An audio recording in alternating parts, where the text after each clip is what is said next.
Wolo and Stats. The first hour of Sports Time is brought to you by Lexus of Memphis. Here are your hosts, the voice of the Tigers, Dave Woloshin and Brett Stats Norsworthy. Good Monday. What a weekend it was. What a Sunday it was yesterday. That is for sure. Brett Norsworthy, I have a stat for you. You ready?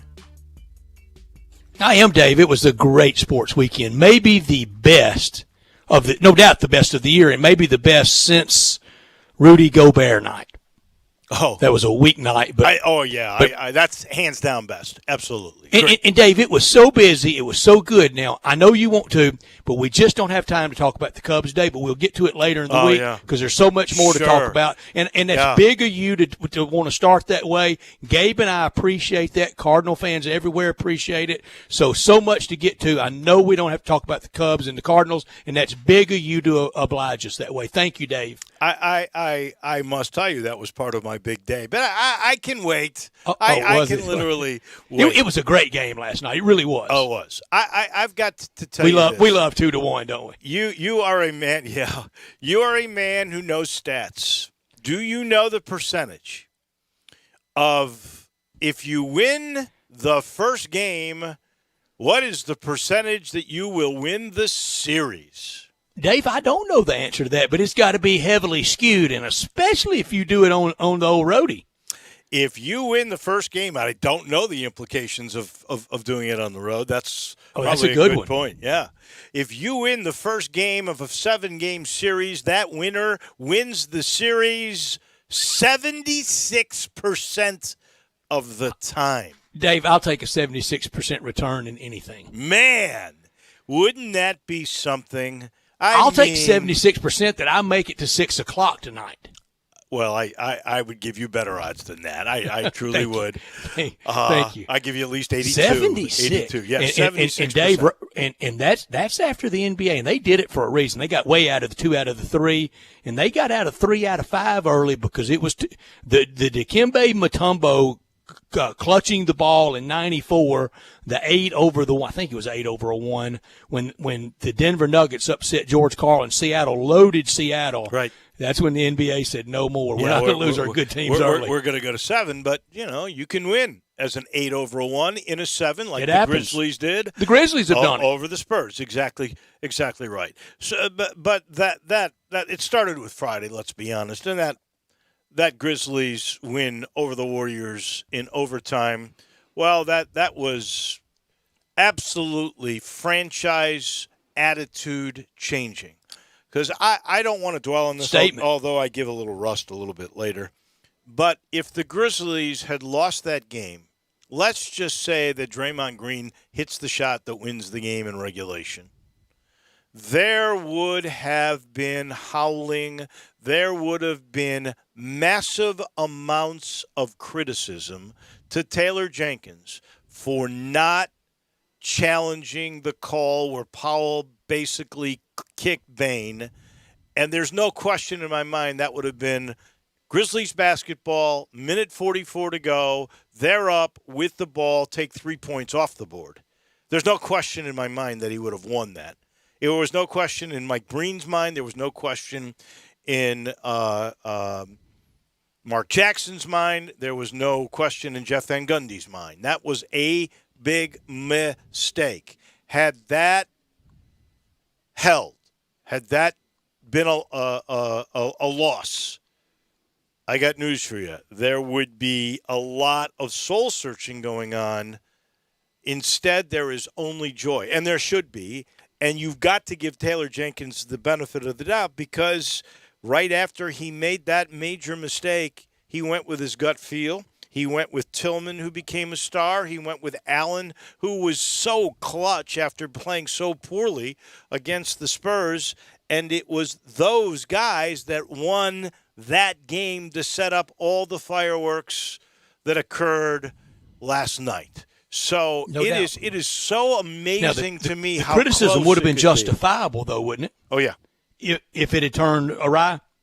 Had they lost that game in regulation, because he had not challenged, I think there would be major and justified criticism. He does not use his So he got challenges. bailed out.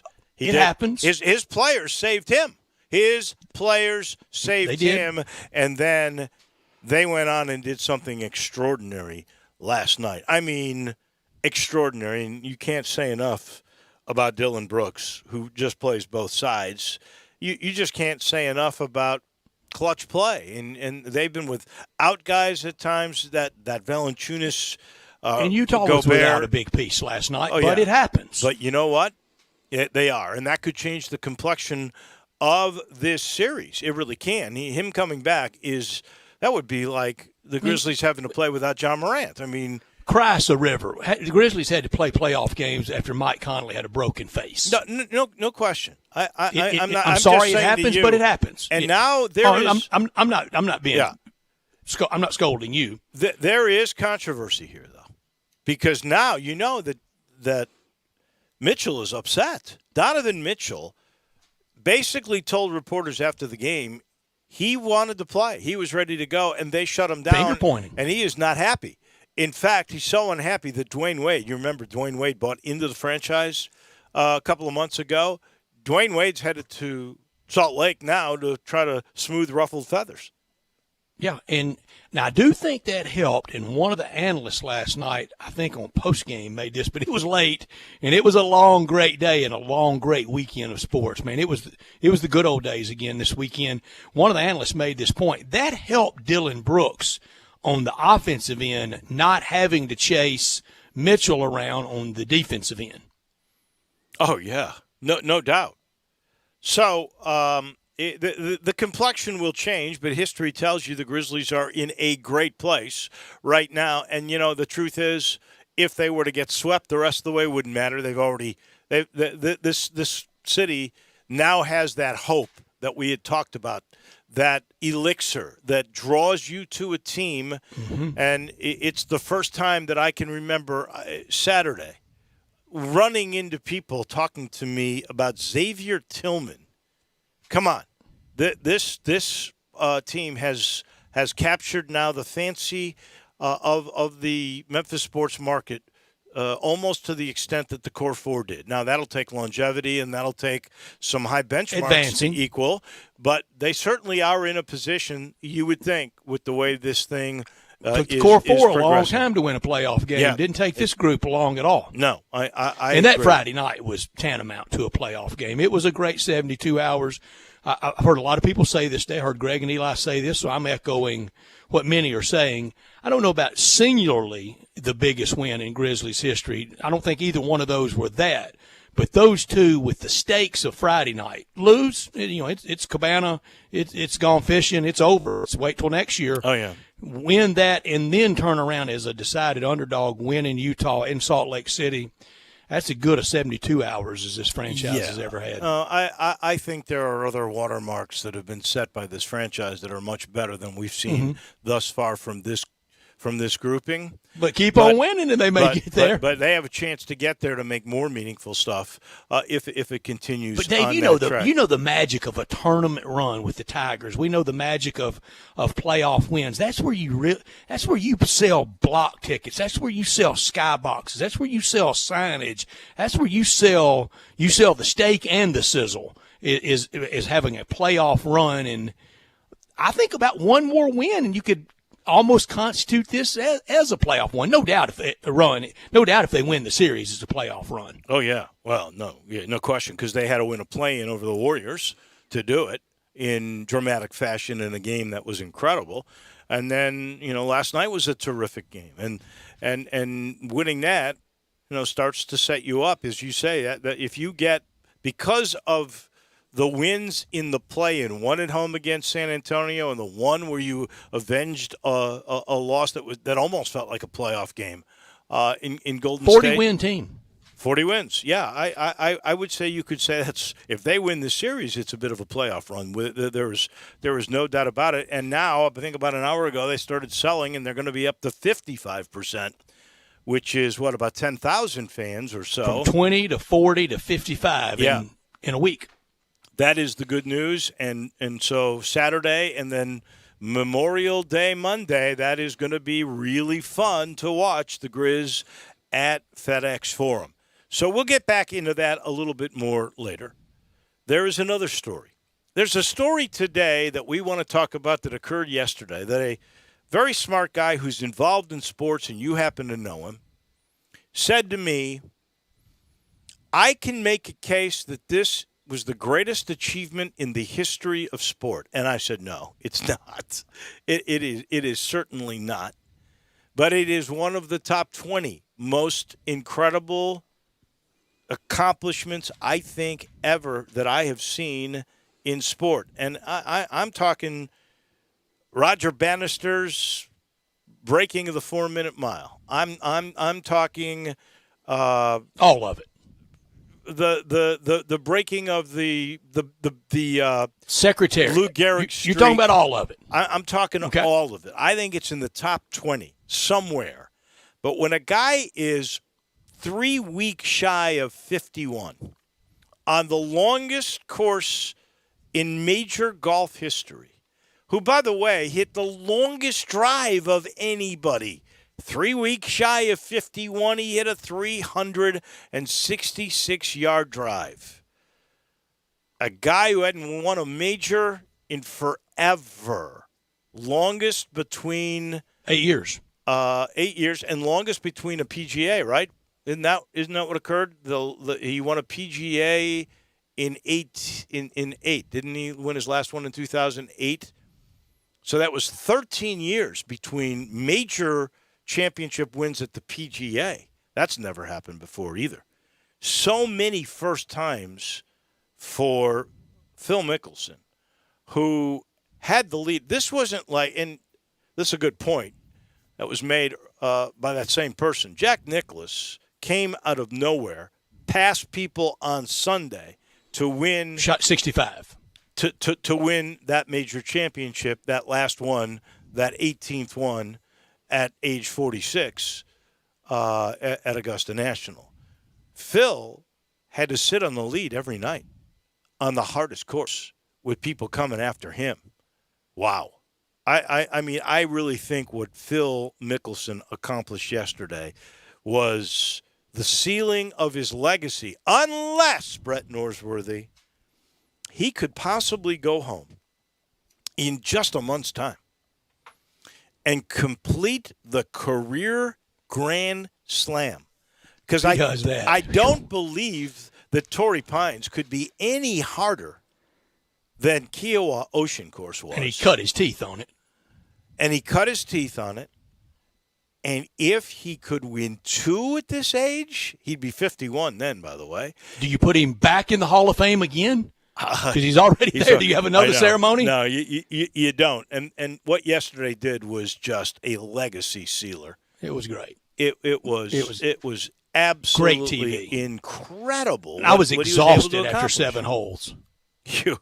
I watched every second of it. I watched every shot, and I did too. And I hated to be pulling so against Brooks Koepka because I like him, and he's the perfect example out there, Dave. I don't want to read anybody's quote because if you just read it, it may come off much different than the delivery.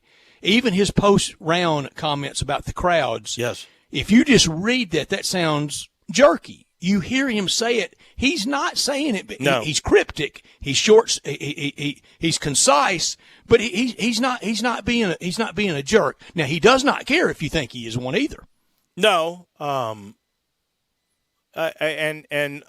was fortunate to do a lot of stuff with him after he won the WGC Memphis on 3 different platforms or 3 different areas. And you know, he just won, so he was ecstatic. But I will tell you, I think he is a decent fella. I don't think there was any hard feelings at all. I think he was kind of got a Navy SEAL special ops mentality. Yeah. I mean, it's just a job in front of him. And he was he's not the thumbs up guy. He's not going around and he's not the glad hander. He was perturbed, and I'll be honest with you, I think that golf has to rethink this thing of what they're doing, at least without any order like they had yesterday of letting the crowd fill in on 18 at the end of a major with the last group.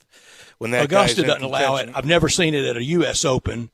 Open championships at the British Open I've seen, but that's where it began. That's where the tradition began. It swamped them yesterday. It almost got out of hand. Well, Look, the NBA playoffs, they are here, and we can enjoy the NBA playoffs at FanDuel, and you'll be in hoops heaven betting all the action at FanDuel Sportsbook. So many exciting matchups like Grizzlies and Utah and FanDuel. They're taking that excitement to another level because new and existing users can bet risk-free throughout the NBA playoffs. New users can get up to $1,000 back if your first bet doesn't win. Plus, once you have an account, you can bet one same-game parlay risk-free every week. That means you can combine multiple bets for an even bigger win. And if you don't win, you'll get up to $10 back. Basketball fans, now is the perfect time to get off the sidelines and get in on the action and give FanDuel a shot. Sign up with promo code CASH to bet the NBA playoffs risk-free exclusively on the FanDuel Sportsbook app. Must be 21 or older and present in Tennessee. Risk-free bet for first online real money wager only. In refund issued as non-withdrawable site credit that expires in 14 days. Same game parlay. Refund issued as non-withdrawable site credit that expires in 7 days. Max refund $10. Restrictions do apply. See terms at sportsbook.fanduel.com. Same game parlay available for multiple sports in all states on mobile and on the web. Gambling problem? Call the Tennessee Red Line 1-800-889-9789. This hour of our show brought to you every day by Lexus of Memphis at 2600 Ridgeway and online at lexusofmemphis.com. Lexus of Memphis offering the golden opportunity into May, into Memorial Weekend sales event. Call them at 901-362-8833. Great offers on all 2021 models and always very special lease options. Driving luxury and confidence, knowing that every new Lexus comes with complimentary first and second maintenance services. Stop by today at Lexus of Memphis at 2600 Ridgeway and put yourself in the driver's seat of an all-new 2021 flagship LS500, and you'll be looking and driving in style. When you purchase a Lexus, you get top-of-the-line engineering and design they make for the luxury driving experience. 901-362-8833. Online at lexusofmemphis.com. Experience amazing at Lexus of Memphis. Top story of the day. Well, there is no doubt we've got so many different ways we could go. The Grizz winning. Be prepared to play the top story game. sounder again today, Gabe. There's no not top story today for me. It's all tops. That's very good. We will let you do that. No question. Grizz over the Warriors to start the weekend. Grizz over the Jazz to end the weekend. In between, there was Phil Mickelson becoming the oldest winner of a major in the history of the game. Julius Boros had it since 1968. Even old Tom Morris, who had the third, now has the third longest. That was back in the 1800s. Now old Phil Mickelson. I do think, just a little side thing here, and I have no idea what the status of Tiger Woods is, because we'll only know Tiger's status when he puts it out on his website. And the only thing we've seen is him in a boot with crutches on and his dog next to him. And I obviously hope for golf that he's able to come back. But wouldn't you think, now that he's got 50 years and 11 months and a week, or 12, yeah, I think that's right, wouldn't that be some incentive to come back to try to break that record too? Wouldn't that be Tiger Woods like? Maybe that'll bring him back. Great take. They both have helped each other. Yeah. No doubt. Through the years, they have helped each other. Manning and Brady helped each other. To my top story, you're right on top of it, right over the target. And we're going to get to the big local story, too. There's no not top story today. It's all tops. Phil at 51, old Julius Boros. He held on for 53 years. No more Julius Boros references. Old Tom Morris held on for 101 years. I don't know if Phil will hang on for 101. I doubt he hangs on for 53, but he set a pretty high standard. Phil will hold it for a while. What if Tiger broke it in about 7 years at Augusta National Golf Club? Wouldn't that be something if he did that? And Phil Mickelson, with that win, headed back to Memphis in August as PGA champion. The crowds around him. He sold a lot of tickets to our golf tournament yesterday. Thank you once again, Phil. He's now eligible. That is for sure. Top story of the day. Well, I'm going to go top story of the day, too. All tops. Why All not? tops. You put that thought in my head, and I think this deserves to be right up there. Because yesterday was a gorgeous day for me. Early round of golf. Played pretty well yesterday. Boy, that sounds like a lot of fun. That was. It was a lot of fun. Then you watch golf? Then I watched this historic accomplishment. Then you got her over the grill and then got in front of the Grizzlies TV, right? No, sir. That's my not top story of the day. That's the Cubs going into St. Louis. Dave, we're really short on time today, and we got other stories. I just don't think that's where we should go today. David Ross gets tossed.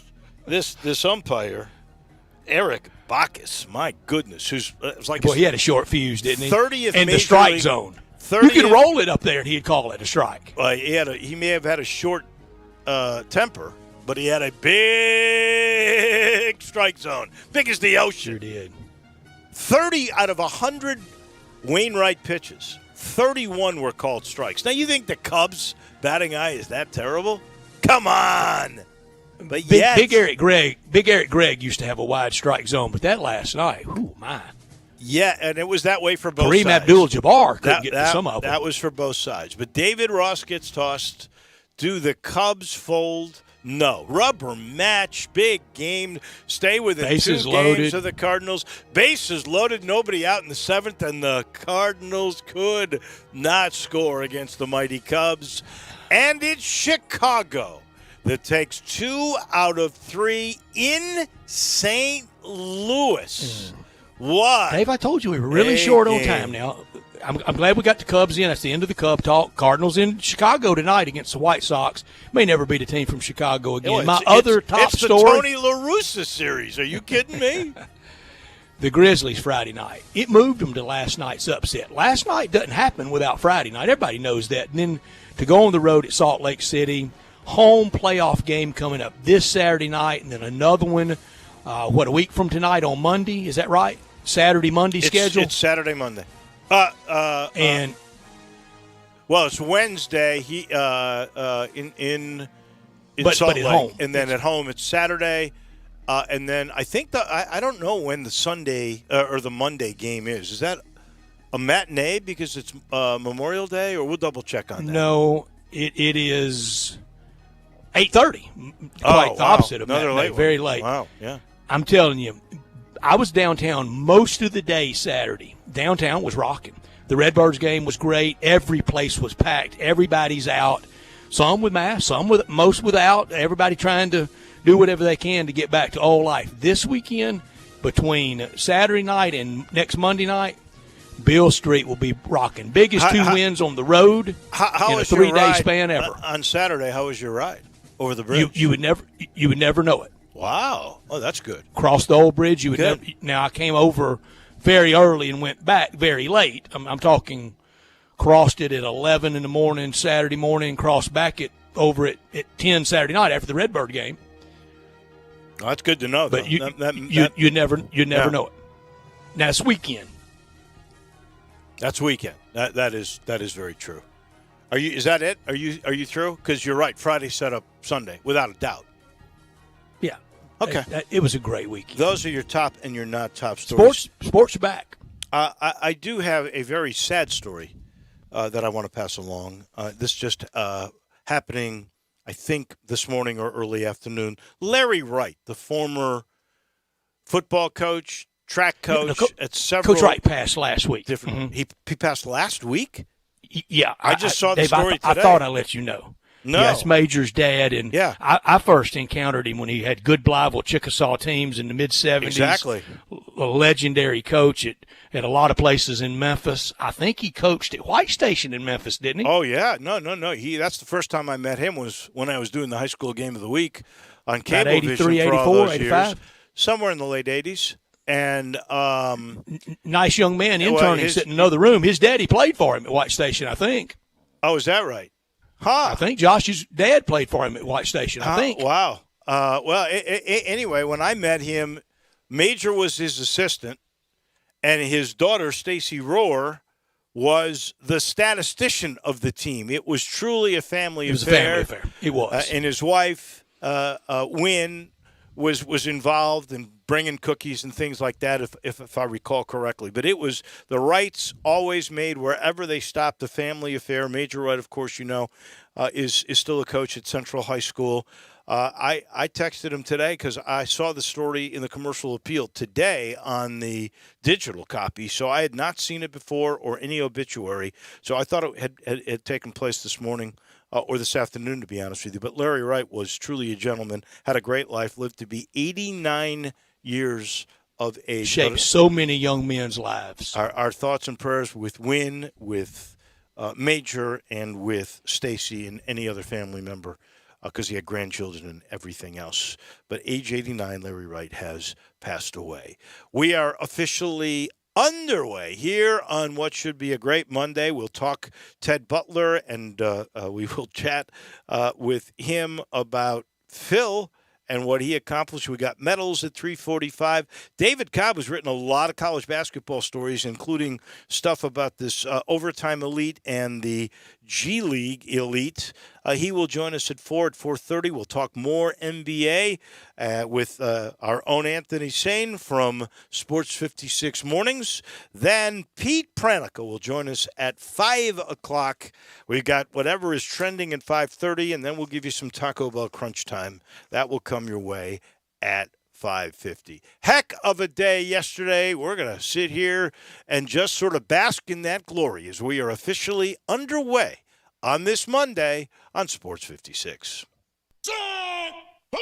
We are Sports 56 WHBQ. Listen to us daily on AM 560, 98.5 FM, and 96.1 FM. Farmers Insurance knows that there's a not-so-subtle difference between the sound of a car hitting your rear bumper and the sound of a clown car hitting your rear bumper. Whoa, whoa, whoa, whoa, whoa! Sorry about that. We call that a three-ring fender bender, and we covered it. Talk to a farmer's agent. They know a thing or two because they've seen a thing or two. Call Chad Gatlin at 901-235-1176 or get a fast quote at memphisfarmers.com. We are farmers. Bum, bum, bum, bum, bum, bum. Underwritten by Farmers Truck Fire Insurance Exchanges and Affiliates. Products not available in every state. I got Jeff Allen, the Kia man that'll make you happy in your new ride from Gossett Kia South Mount Moriah. Jeff, what's the scoop? The scoop is you got to get to Gossett Kia South on Mount Moriah to get a 2021 Kia Forte for just $139 a month. Or how about a 2021 Kia Soul, $179 a month, and a 2021 Kia K5 built in America, $199 per month. All 36-month leases and only $30.49 due at signing. Plus the industry-leading 10-year, 100,000-mile powertrain limited warranty program. So whether you live in Horn Lake, South Haven, Olive Branch, or Memphis, and let's not forget West Memphis, Arkansas, you'll be happy at Gossett Kia on Mount Moriah, 2680 Mount Moriah, or KiaMountMoriah.com. Zero security deposit, $650 acquisition fee, 10,000 miles per year, 20 cents excess mileage. Forte ME 358 110, MSRP 20,590. Soul M777 6411, MSRP 21960. K5 MG 005197, MSRP 26170. Includes all manufacturer rebates and incentives. PF 695 excludes tax, title, and license. With approved credit warranty is a limited powertrain warranty. See dealer for complete details. Offer valid through 5/31/21. Dealer stock only. Do you know one of the best things you can do for your employees or family's health? Provide Arctic Clear bottled water. Arctic Clear bottled water is your locally owned and operated bottled water provider. Arctic Clear is 100% natural spring water with free delivery and setup, dependable service, and no long-term contracts. What an easy choice. Call Jeff Manus today, 901-382-2363, or visit arctic-clear.com. Arctic Clear bottled water. Call now, 382-2363. That's 382-2363. You've heard of James Gaddis Jewelers, but have you heard what they've done lately? Everything! A tremendous selection of diamonds and jewels, gold, silver, and much more. Lots of watches, tons of custom-made jewelry, fine gemstones, bracelets, necklaces, so many choices. Romantics will love the one-of-a-kind estate and vintage jewelry. James Gaddis has experts to help you with wedding and engagement rings, plus 2 repair experts for fine watches and jewelry. Layaway and financing available. James Gaddis Jewelers at 4900 Poplar. Did you know nearly 40% of men under 40 and over 75% of men over the age of 40 experience sexual performance concerns? At the Memphis Men's Clinic, their experienced physician performs a comprehensive evaluation that determines which specific issues may interfere with your sexual performance. These issues can vary and range from anxiety to medical issues, low testosterone, or erectile dysfunction. The Memphis Men's Clinic has evaluated hundreds of men of all ages over the years and reestablished a normal sexual life. The Memphis Men's Clinic will work aggressively to resolve issues and allow you to restore your sexual health and overall well-being. That's the Memphis way. If you're 20 years old or 90 years old, come and get cared for the Memphis way. Treatment that's based on your specific needs after a professional clinical evaluation by their experienced board-certified physician. Call the Memphis Men's Clinic today at 901-443-0475 or visit memphismensclinic.com. Now, back to Sports Time on Sports 56 with Wolo and Stats. This hour of Sports Time is brought to you by Lexus of Memphis. Here once again are Dave Woloshin and Brett Norsworthy.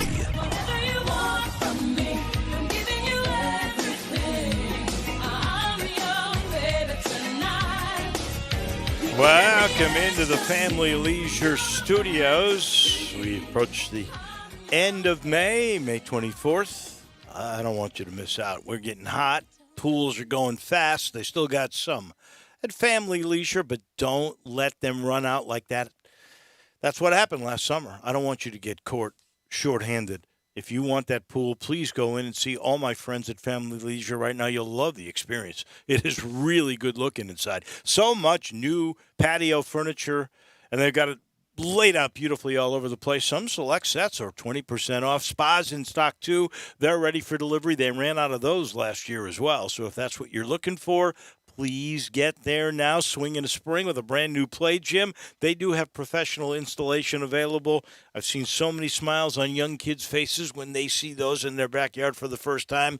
And then they will use them, and you will use your backyard as well. All you got to do is get to I-40 and Whidden Road, Family Leisure, where family and fun all come together. Let's come together with our friend, Ted Butler. We talk golf every week with Ted, and we got something to talk about. I mean, a lot to talk about. Where would you rank in all the accomplishments that you have watched in golf? Where would you rank Phil Mickelson at almost 51, winning his 6th major championship? Well, now that's a hard question. I know. In all of golf. I mean, it was unbelievable. It's the most compelling golf tournament we've seen since Tiger won the Masters.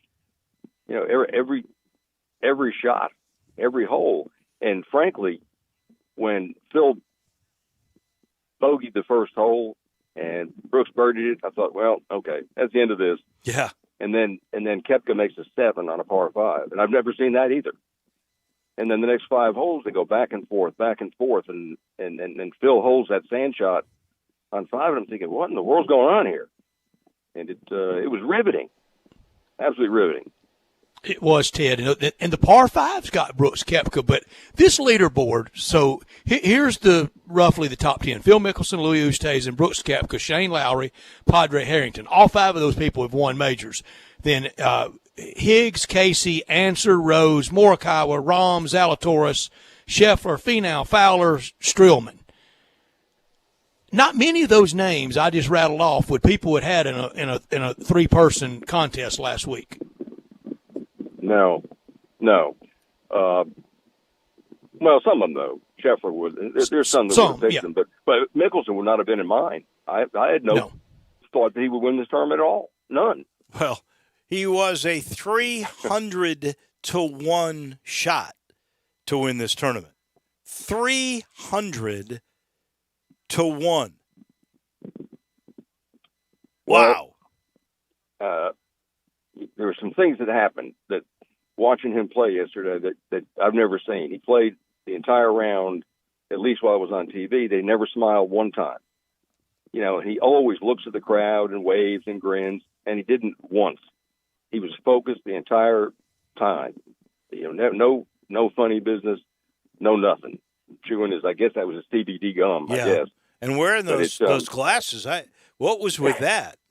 I was chewing CBD gum at home. I was so nervous. Well, it was classic. And have you ever seen any round of golf that Phil played where he didn't hit a foul ball? No. Not one. The one shot that went in the water, but it wasn't a terrible shot. He was trying to hit some kind of a knockdown cut and pulled a little bit, but there were no foul balls, like 3 fairways over, right? Or, 40 yards left on a par 3. He was so focused and in control, and I kept waiting and waiting. Okay, when's he gonna? And he didn't. Well, and he got unlucky. Like on the one hole that I thought could still undo him, even when he had a 3-stroke lead, which is why I was glad he had gotten a 3-stroke lead on 16, because 17 is a monstrous hole. It is a absolutely. tough hole. And he hit on the same line that Brooks Koepka hit. And, Koepka went safely to the back left corner of that green. And he hits the same shot. He gets unlucky that he hits the base of that bunker, and it ricochets him to a terrible lie. But he hit a great pressure shot there, too. This guy was oblivious to pressure, and that is something else we have not seen from Phil in the past. I agree. He had several extremely difficult short shots out of the rough and off sandy lies that, like Faldo said, who else would you rather have hitting these shots than him?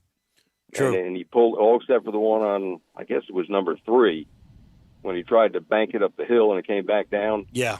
And then you got that one, made a good bogey. That could have easily been a double bogey from where I was sitting. And then Koepka misses again. Yeah. Yeah, and Koepka had his chances, and he gets up for the big tournaments. He'll disappear from now until the U.S. Open and then suddenly reappear at Torrey Pines on top of the leaderboard. Phil Mickelson, I think, is a testament to being a good guy. Will earn you a lot. Those fans yesterday and that reaction for him, and I think they were very oiled up pretty good too, and they were glad to be out after the last 15 months we've had, and they showed it. But those fans responded to him in South Carolina. Well, he's got to be the best conditioned 50, 51-year-old golfer that's been out there in a long, long time. With his workout regimen, his training, his diet, his fasting for 36 hours a week. I mean, people don't do that stuff. And he's done it, and he said it's paying off, and I'm going to keep doing it. With the Open coming up, well, who knows? That's exactly right. And the thing that impresses me is he's doing all that. His legacy is already set, right? He's already in the Hall of Fame. He's already a 5-time major winner. He does not have to worry about money ever in his life. He's set. His grandkids are going to be set. So this is all he wants to change. The total perspective of him, and that goes with his body.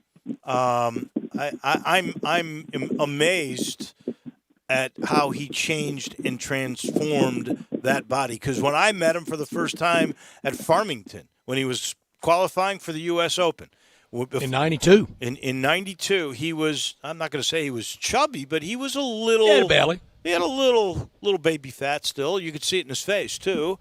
And he's unbelievable how he absolutely changed. It's like Brady. All of that. They're drinking cucumber milkshakes. And the thing is, he's got 6 majors now. So there's a group there. He's in the top 12 of all time with 6 majors. But how many more majors would he have had if his prime didn't coexist with Tiger's prime? Oh, probably 13. And a couple even with Tiger there, like the U.S. Open when he just blew that X on the last hole, and the British Open that he probably should have won. The Stenson shot a million under par the last round and beat him. He played good enough to win that tournament easily. So it wasn't always Tiger, but the one against Payne Stewart in '99 at right. When he said he was the last putt, right? Yeah, when Payne Stewart said you're going to be a great dad on the birth of his daughter, and he has been. Ted, I think you're right. I know you're right. Let me try the other side of it just for giggle's sake. If they hadn't overlapped, who's to say? I don't know. I think you're more right.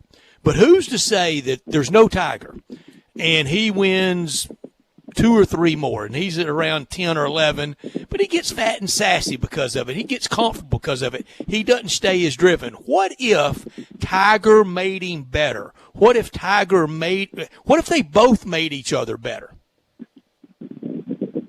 That could very easily happen. I mean, I think it's pretty much happened all through their careers.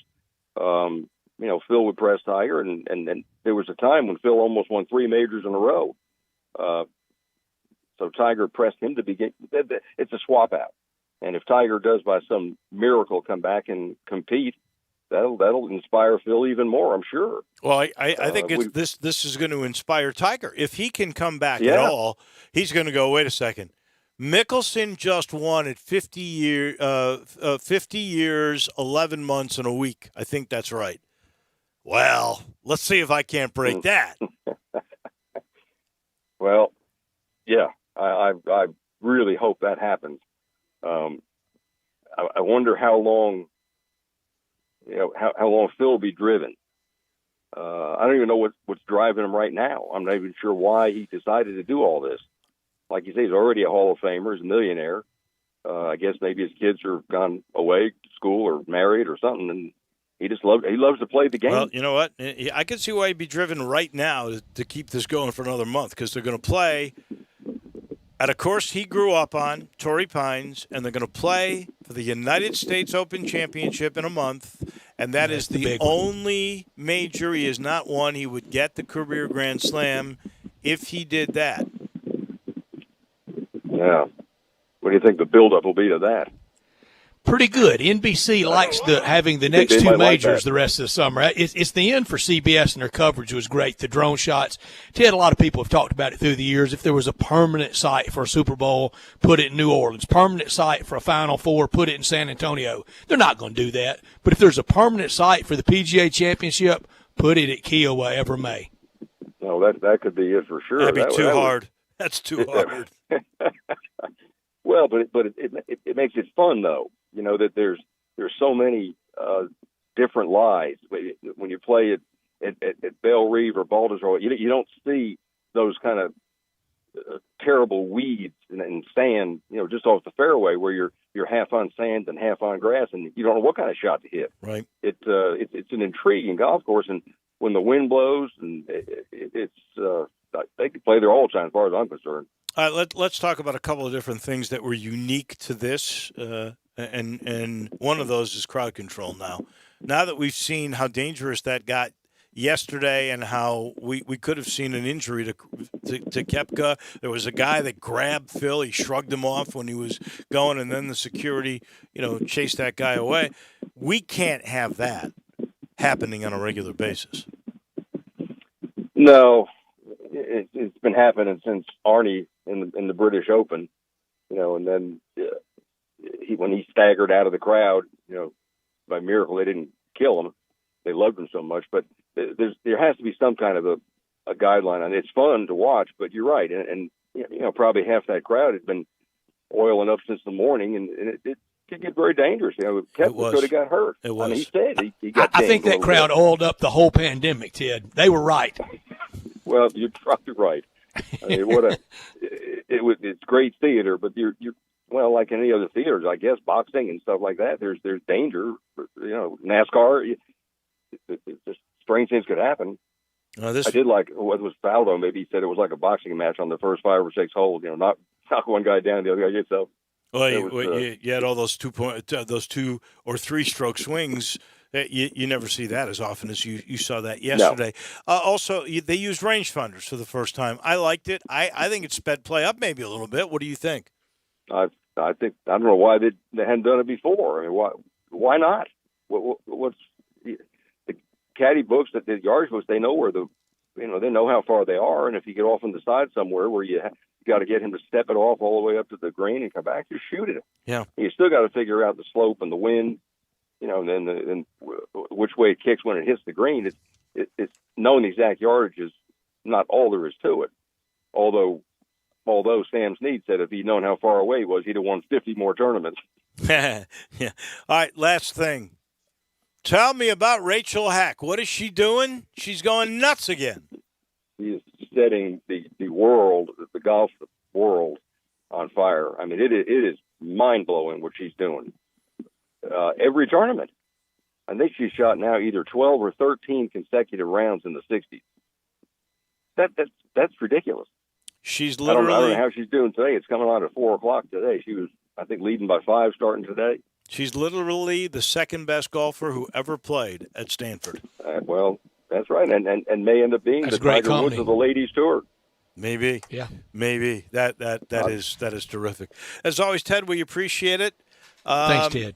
We won't have quite the same feel next Monday, but we'll do it again anyway. Okay. Thanks, guys. Thank you. Thank you, Ted. Our friend Ted Butler. Let's take a break. When we come back, quick edition of our usual Monday medals on one of the great Mondays of all time on Sportstime on Sports 56. Get happy with Sports 56 Happy Hour with Johnny Radio. Weekday afternoons from 1 to 3 on Sports 56, 98.5, and 96.1. Case IH is a proud supporter of the Mississippi Farm Bureau, and thanks to a membership benefits partnership, Mississippi Farm Bureau members receive a discount of up to $500 on every qualifying Case IH tractor and piece of equipment you purchase. This discount may be used with other promotions, rebates, or offers. So join Mid-South Ag Equipment and the Mississippi Farm Bureau and pocket up to $500 in savings. Call Mid-South Ag at 662-890-3141 to get your discount today. Brian Elder's Roofing Solutions. 2021 is finally here. Might I suggest we start the wonderful new year with a makeover for your beautiful house. I'm Brian Elder. I'm a roofer. I fix roofs. Don't let them tell you that it has to be replaced when all it may need is some love. 867-0303. Let me love on your roof. I've made quite the reputation over the last decade as the guy to call after the insurance company denies the claim. Overturning a claim that has gone bad is an art form where you argue county code, manufacturer specs, and details of your policy that they have to abide by. So let me see it first. If I say it's a claim, it's a claim. 867-0303. Money is free at Brian Elder Roofing with 0% financing for half a decade. I'll measure your roof from outer space and get you a quote right over the phone. 867-0303 or BrianElderRoofing.com. Call 867-0303. Brian Elder's Roofing Solutions. Need to sell your home? You're in luck because I buy houses. All you have to do is call Bill at 901-406-1101. That's 901-406-1101. Grab that PIN, 901-406-1101, or just save it in your phone. Bill at I Buy Houses. I Buy Houses buys houses in any area, in any condition, at any time. As simple as that. I Buy Houses is guaranteed to close in 5 days. So if you need your cash fast, just call Bill at I Buy Houses, 901-406-1101. Has your house been on the market? Were you just tired of renters? Or is it just time to start over? Well, avoid repairing, cleaning, painting, and prepping your house. Just pick up the phone and call Bill at 901-406-1101. That's Bill at I Buy Houses. If you're in Southwind, South Memphis, North Mississippi, North Memphis, Collierville, if you can hear this, just call my friend Bill at I Buy Houses, 901-406-1101. Now, back to Sports Time on Sports 56 with Wolo and Stats. This hour of Sports Time is brought to you by Lexus of Memphis. Here once again are Dave Woloshin and Brett Norsworthy. If you had placed a $100 bet on Phil Mickelson, yeah, you would have won $30,000. I wish I had that ticket today. Boy, we would be too. eating really well tonight. I know. We would be doing well. I'm not even going to ask. Maybe taking tomorrow off. Where would you have taken me? We may be taking the rest of the week off. Yeah, but oh well, wasn't meant to be. Oh well, we didn't have it. Time for precious metals. I got to give a bronze medal to the Tampa Bay Rays. They have now won 10 in a row. And make it 11, about 3 outs away. They're up on right? the Dunedin Blue Rays right now. Blue Jays, they're up 11-7. They will right now in extra innings. They will have sole possession at least until later tonight of first place. They're doing it East, again. If they do that, I'm going to give a bronze medal to Taylor Jenkins because he had a gut feel about Tillman over Brandon Clark. He had sitting there, Jaren Jackson Jr. on the bench on Friday in San Francisco. He went with Tillman. He went with Grayson Allen, who'd looked so bad against the Spurs. And they both delivered for their coach and took them to Salt Lake City, where, of course, they won again. I'm going to give a silver medal to Trae Young, 32 at the Knicks, to have Atlanta take a one-game lead in their series. Damian Lillard, 34 at Denver. 2 road wins there because of those two guys. Then at home, Devin Booker against the mighty L.A. Lakers. He had 34 too. 30s are the magic number. All 3 of them get silvers. And then here comes Dylan Brooks. Plays both ends of the floor, but 31 on offense.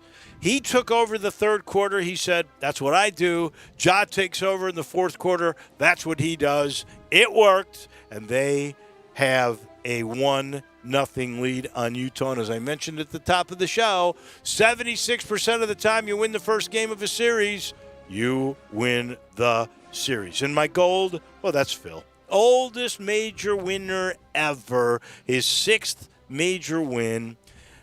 He beat him on a course as tough as ever, the longest ever in major history, almost 8,000 yards. He had a 366-yard drive, and he's 3 weeks shy of 51. What a legacy, what a story we saw yesterday.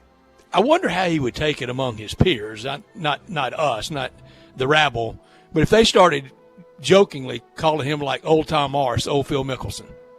They should do that. They really should. I think he'd take it well. They should start doing that at Torrey Pines in a month.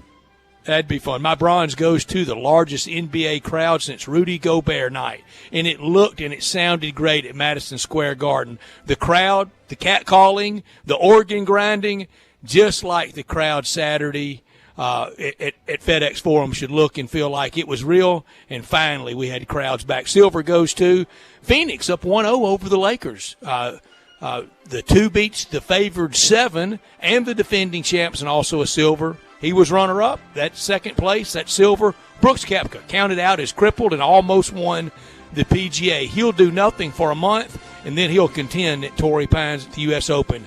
Big tournament, Brooks Koepka.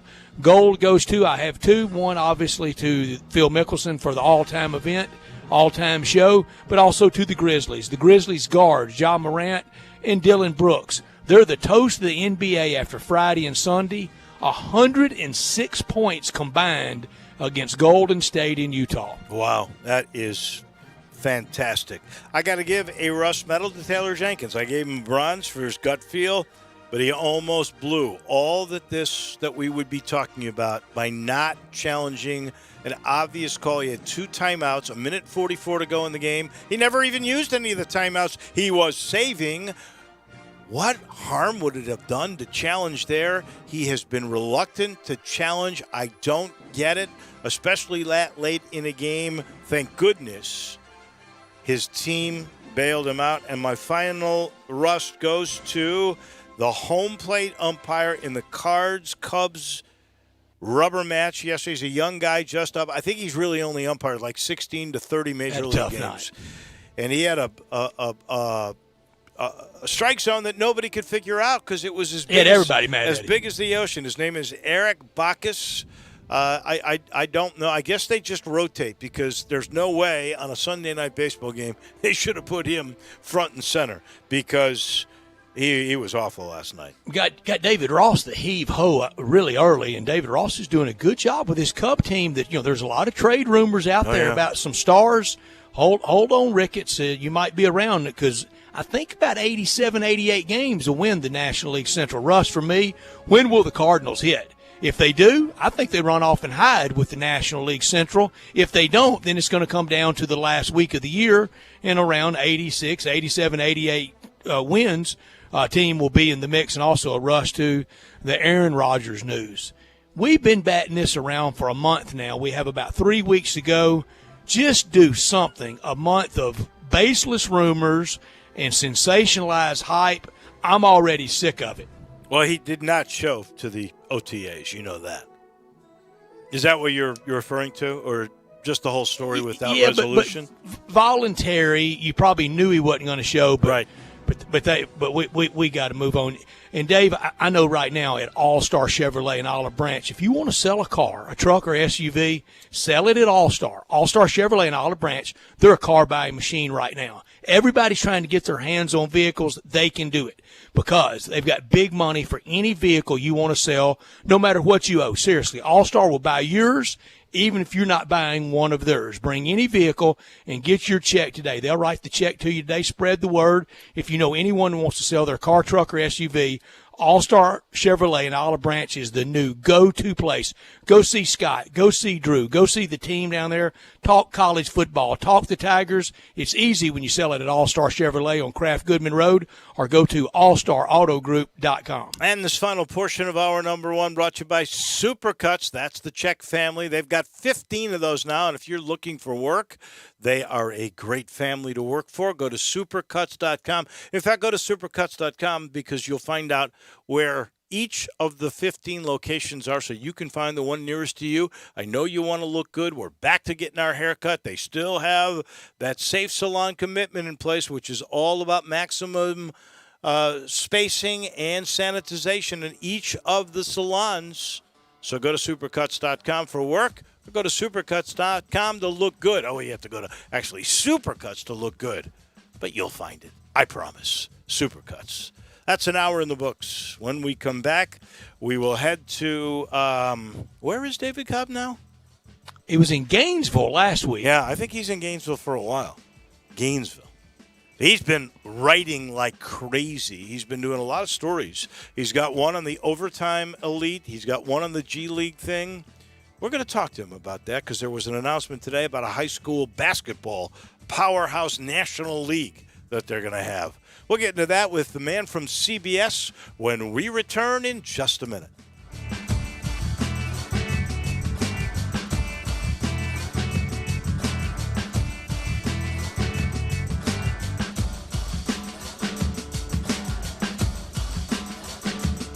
It's happening again at Family Leisure. Don't miss out again this summer because pools are going fast. Spas in stock now, too, and they're ready for delivery. New 2021 patio furniture, state-of-the-art in stock now, and up to 20% off select sets. Swing into spring with a brand new play gym, professional installation available. The temperature's rising, and so is the service at Family Leisure. Family Leisure, I-40 and Whidden Road, where family and fun come together.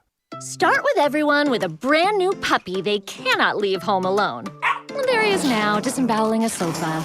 Now narrow it to the puppy parents who need to get their prescriptions refilled today. For you, there's Walgreens same-day prescription delivery. Medication sent right to your door from the local Walgreens you already know and trust. So you can spend all day at home teaching your new puppy some manners. Elroy, roll over.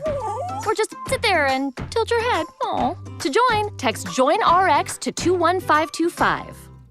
You looking for a ride equipped with family fun for everyone? We got it at Gossett Chrysler Jeep Dodge Ram Fiat on the Pike during the Jeep Freedom Days and Memorial Day sales event. 2021 Jeep Renegade Sport, $23,990 or $299 a month. 2021 Dodge Charger XST, $31,110 or $399 a month. 2021 Jeep Wrangler Sport, $335 a month. And 2021 Fiat 500X Pop all-wheel drive, $24,490 or $329 a month. So drive past the rest and come to the best. Gossett Chrysler Jeep Dodge Ram Fiat 1900 Covington Pike, or shop online GossettMotorCars.net. If you want it, we got it at Gossett Motor Cars. Almost financed through Chrysler, 75 months at 4.15% APR, 500X, MP 8982, MSRP 27885, Renegade MPM 44788, MSRP 26240, Charger SXT, MH 561998, MSRP 33110, Wrangler MW 725203, MSRP 33610, includes all rebates and incentives, PF 695, excludes tax title and license. See dealer for complete details. Offer valid through 5/31/21 with approved credit, dealer stock only. Did you know nearly 40% of men under 40 and over 75% of men over the age of 40 experience sexual performance concerns? At the Memphis Men's Clinic, their experienced physician performs a comprehensive evaluation that determines which specific issues may interfere with your sexual performance. These issues can vary and range from anxiety to medical issues, low testosterone, or erectile dysfunction. The Memphis Men's Clinic has evaluated hundreds of men of all ages over the years and reestablished a normal sexual life.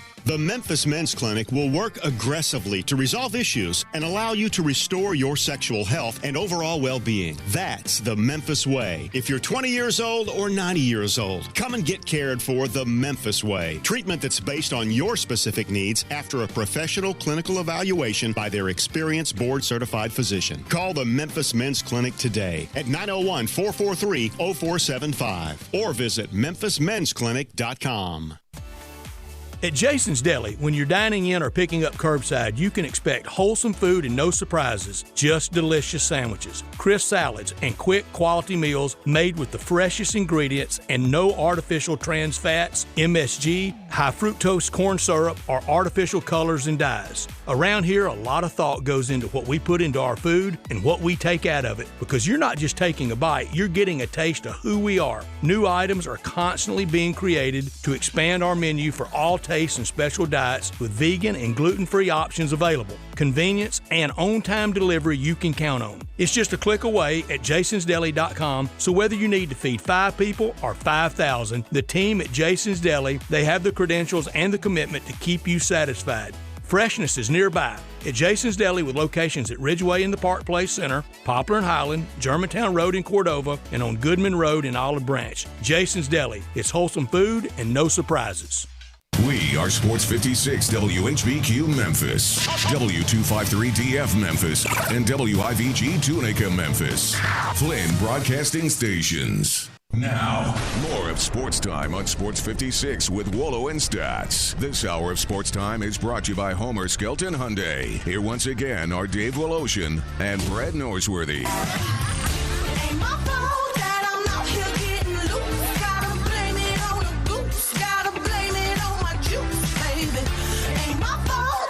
All right, welcome back in hour number 2 of the Let's Bask in Glory Monday. That's what we'll call it. The Grizz winners on Friday over the Warriors, and then the big ball game last night in Salt Lake City.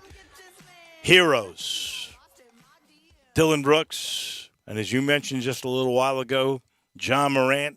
It was Brooks in the third. It was Morant in the fourth. It was Brooks on defense everywhere. It was Valanciunas, and what a great matchup with Rudy Gobert. That's going to be just so much fun to watch. And now you got.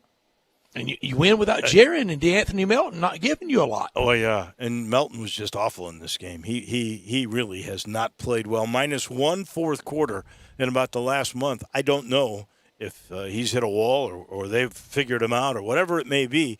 He has really struggled. And then there was the game in St. Louis, the rubber match, and the Cubbies won 2 out of 3 in St. Louis. But I know we don't have a lot of time for that, Brett. So we will immediately start talking other things. I think my Wi-Fi did something during that segment. I'm sure. I'm sure you lost me there for just my brain 1 just minute. kind of turned off. I'm sorry, Dave. Somebody did write on the First Bank text line 360-8255 901-360-8255. When are we going to have a Mid-South Open at Miramichi? We should work on something like that. Would you play if we did that? I'd be ceremonial, like easy par 3 guy. You would only play the par 3. They have hard par 3s though. You realize. Tell me a par 3 or I could hit a 9-iron all day. Well, there's one over water up a hill. Number 2. You bring the balls. Or 3. I'll hit the. I'll play that one. Oh, okay. I don't want anything off hard pan. I'm afraid I'd break into a million little pieces. Oh my God, it's tough to get old. That's all I can say. It sure is. But this has been an oldster year. I mean, Nick Saban, 68 when he won. Tom Brady, Bruce Arians, 68. Tom Brady, 43. Phil Mickelson, 51. Dave Woloshin turned 55 this year. No. 68. I want to be like Dave Wells, though, the guy I told you. I want to shoot my age a bunch of times, but I'm afraid I'm going to have to get a lot older for that. But that's getting closer. I hope in You're the cards. gaining on them. I hope that is in the cards. We still got a young man who loves golf too. He's traveling all over the place. I think he's still in Gainesville. That is David Cobbett. He's been working his tail off. A bunch of stories on the college basketball website of CBS Sports, including one about the overtime elite, another one about the G League because major players are going going early. Now there's going to be a national high school league. I could see David Cobb where we could get to a point, and I don't know if this is good or bad. I tend to think it's not good. I'll let you guys weigh in on that a little bit here. But we're going to have these elite leagues, these high schools. They're going to feed these guys, and they're going to play when they're 14 and 15. And then here comes this overtime, signing them to a 2-year deal when they're just old enough to drive. I mean, taking kids' childhood away. No way you'll see 3 or 4 sport athletes. It's all going to become specialized, making these kids pro when they're 16 years old. I don't see the upside to this, David Cobb. Tell me about it. Well, I think for the players, the upside is the money. So, they think they can go to this thing when they're 15 years old and play 2 years in it, or to whenever they're draft eligible or G League eligible or what have you, and they get paid. And look, I'm skeptical about it too. I mean, is it really going to be the pipeline to the pros that they think it might be? I doubt it, but to me, it's a little bit more legit than, say one of these upstart football leagues that we've seen, because you've actually got some pretty good backers. Like the commissioner of this overtime elite thing is a former NBA executive vice president. They've got some pretty big current and former NBA players who are on the board of directors. Ultimately, my question with overtime elite is what's going to be the consistent revenue source? Because, overtime has this social media presence, and you probably see their highlight videos of prospects all over social media, and they've got however many million Twitter and Instagram followers and all that, and it sounds great in a press release and on their website, but the assumption that that's somehow going to translate to something you can monetize, I think, is a little bit far-fetched. And I'll be honest, I'm not going to watch these games. I don't know where they're going to be broadcast. I have no interest in it, and that's really the best way to monetize it. And so, yeah, maybe they've got $80 million in startup cash to make this thing work for a few years, but where's the money going to come from when that initial well runs dry? Well, does overtime even have a contract with anybody? I see this new Monteverdes and the Oak Hills. They're putting together, I think it starts with 10 teams. It may go to 20 all over the country. So ESPN wouldn't go across the street to it. ESPN is involved in broadcasting some of those games. Yeah, and I think that one is actually good for college basketball. And I'll tell you why. Is because a lot of the players that Overtime Elite wants to go out and get to play in its little high school social media league, they go there. Are guys who play for these 6 elite programs that are forming this high school league. So if they can make going to an Oak Hill or a Montverde or a Sunrise Christian, like Kennedy Chandler, if they can continue to make those attractive options for the top high school prospects, then those players will retain their collegiate eligibility and more than likely, I think, end up going to play college basketball. And that, to me, is a good thing for college basketball, because if they're not making that an attractive option to continue to play for one of those elite prep school programs, then those types of players are going to go to the overtime elite thing, and then they're going to look up, as high school seniors 2 years into it and say, oh, well, snap, I can't play college basketball. And so I think the fact that these high school programs are forming an amateur super league, or whatever you want to call it, it's kind of cheesy, and I rolled my eyes at it a little bit today when I first saw it. But I think it's actually better for college basketball, because those guys are going to retain their amateur status, and the guys that go to overtime elite are not.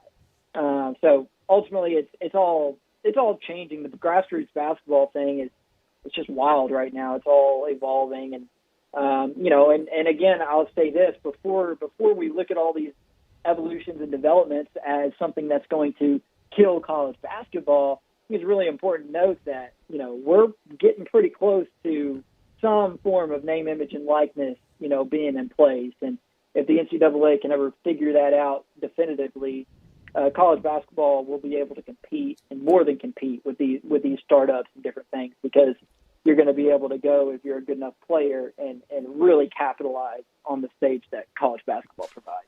College basketball is going to be fine, David. I wish how many times I've seen screaming headlines in whatever publication, whatever website, through the years about this is going to be the one that ends college basketball. Now, I don't want to absolve college administrators, college athletics, intercollegiate athletics.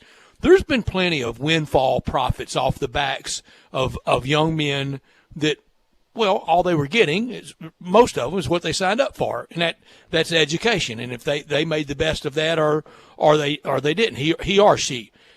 I'm not saying it's always been perfect, but we may find out that it wasn't as bad as everybody thought it was, and we may really have some unscrupulous characters with what's getting ready to happen and some lives being ruined. Oh, yeah. It's all I mean, the name, image, and likeness stuff opens up an entire new world of bad actors. It welcomes, it invites a new group of bad actors. A parade of them. Yeah, so it's not like this is going to fix corruption in college sports. It's probably just going to accelerate.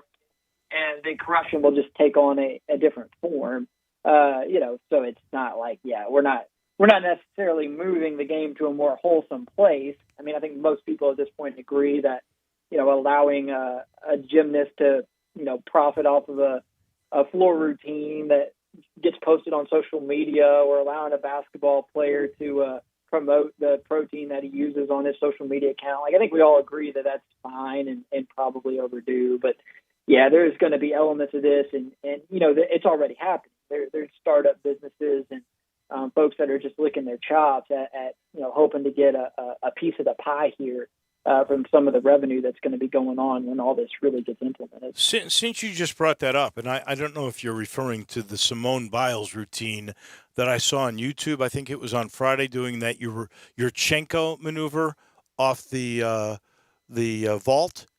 You know what I'm talking about? Because she's only the second person ever to do this. And I wondered, she might have put it on YouTube, and I wondered if that was a way for her now to make money that way.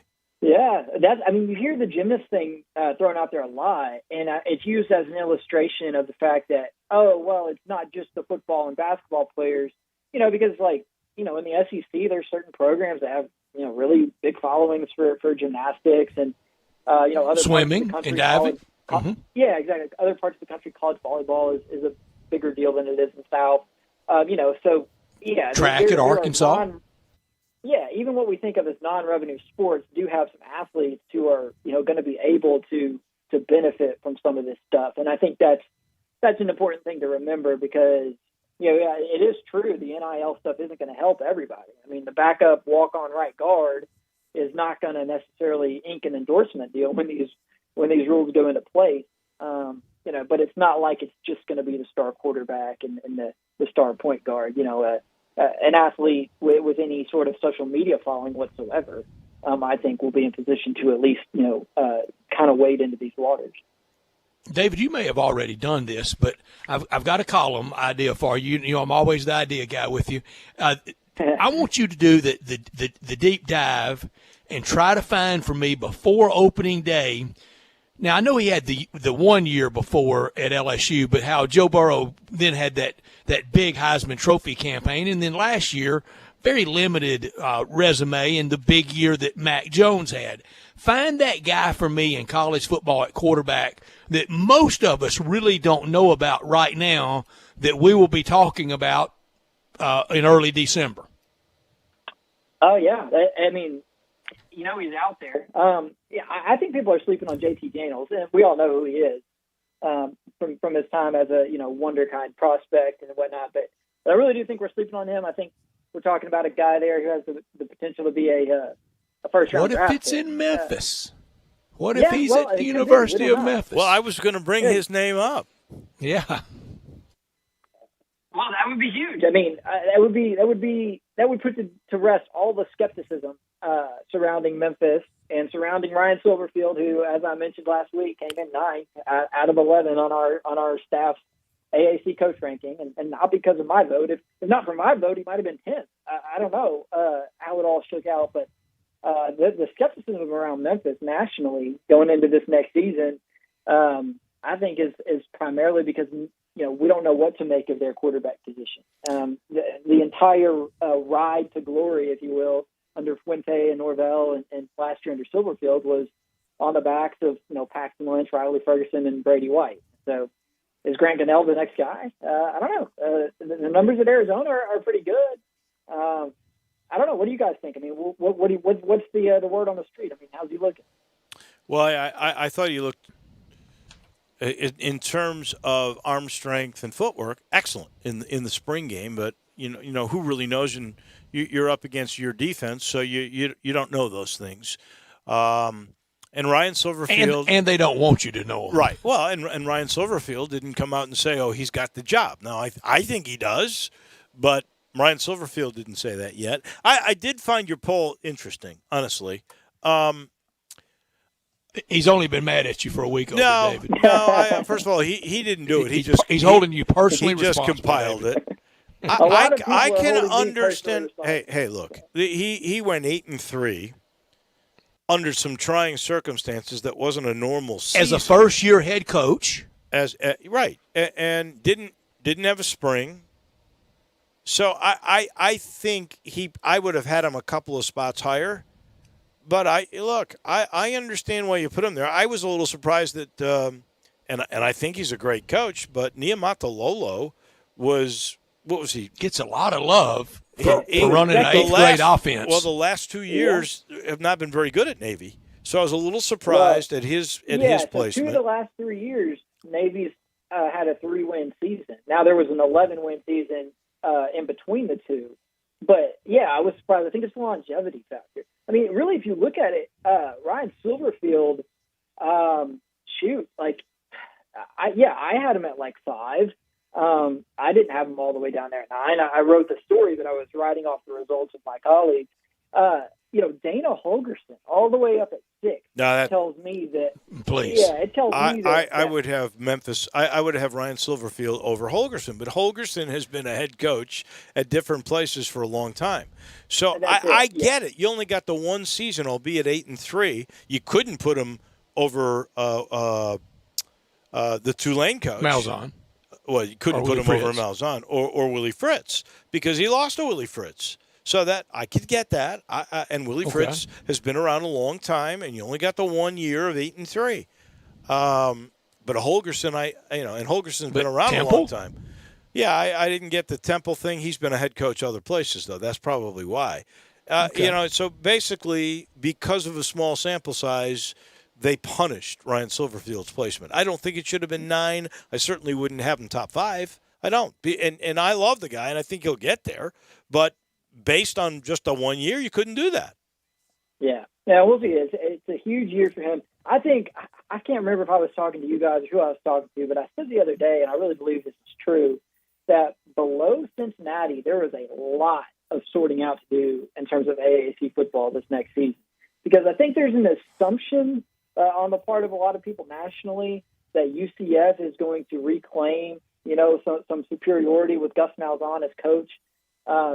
Stats, I know you have an opinion about this, but I'm not sold that Gus Malzahn is still, the Gus Malzahn of 7 or 8 years ago at Auburn. I think the game has literally caught up with him because it used to be faster than everybody. It has. He's not anymore. It did catch up with him at Auburn. I wasn't that infatuated with him in year 1 when he went to the BCS National Championship game. I know what was left him by Gene Chizik. You give me Trey Mason, you give me Prosh, you give me Lutzenkirk at tight end, you give me some other weapons that had you give me that defense, and he benefited from it. Okay, and he cashed in the meteoric rise from the high school ranks and all that good stuff, but if you think people are dubious of him now, you let him go out there this year with a 7-5 or 8-4, and they're really going to be howling because UCF and Drew will attest, Gabe will attest, they have attained very puffy status in their own minds, their fans. Mm-hmm. Yeah, do you think that goes back to people on a national basis being PO'd? That they declared themselves national champions. If you look at what they accomplished, and especially, you had Leary quit on the team, and they were terrible. And Scott Frost comes in and totally turns around that program, and they were really good that year, and they were really good under Scott Frost. And Josh Heupel was good enough to get the Tennessee job. So, and they got a quarterback who's pretty good. I think they have a right to puff their chests out at this point.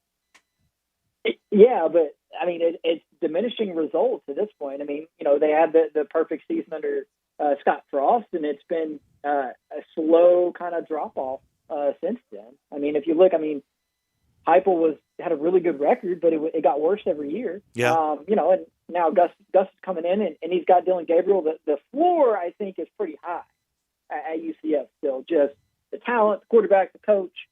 That team's not going any worse than 7-5. I mean, now next season or probably the year after.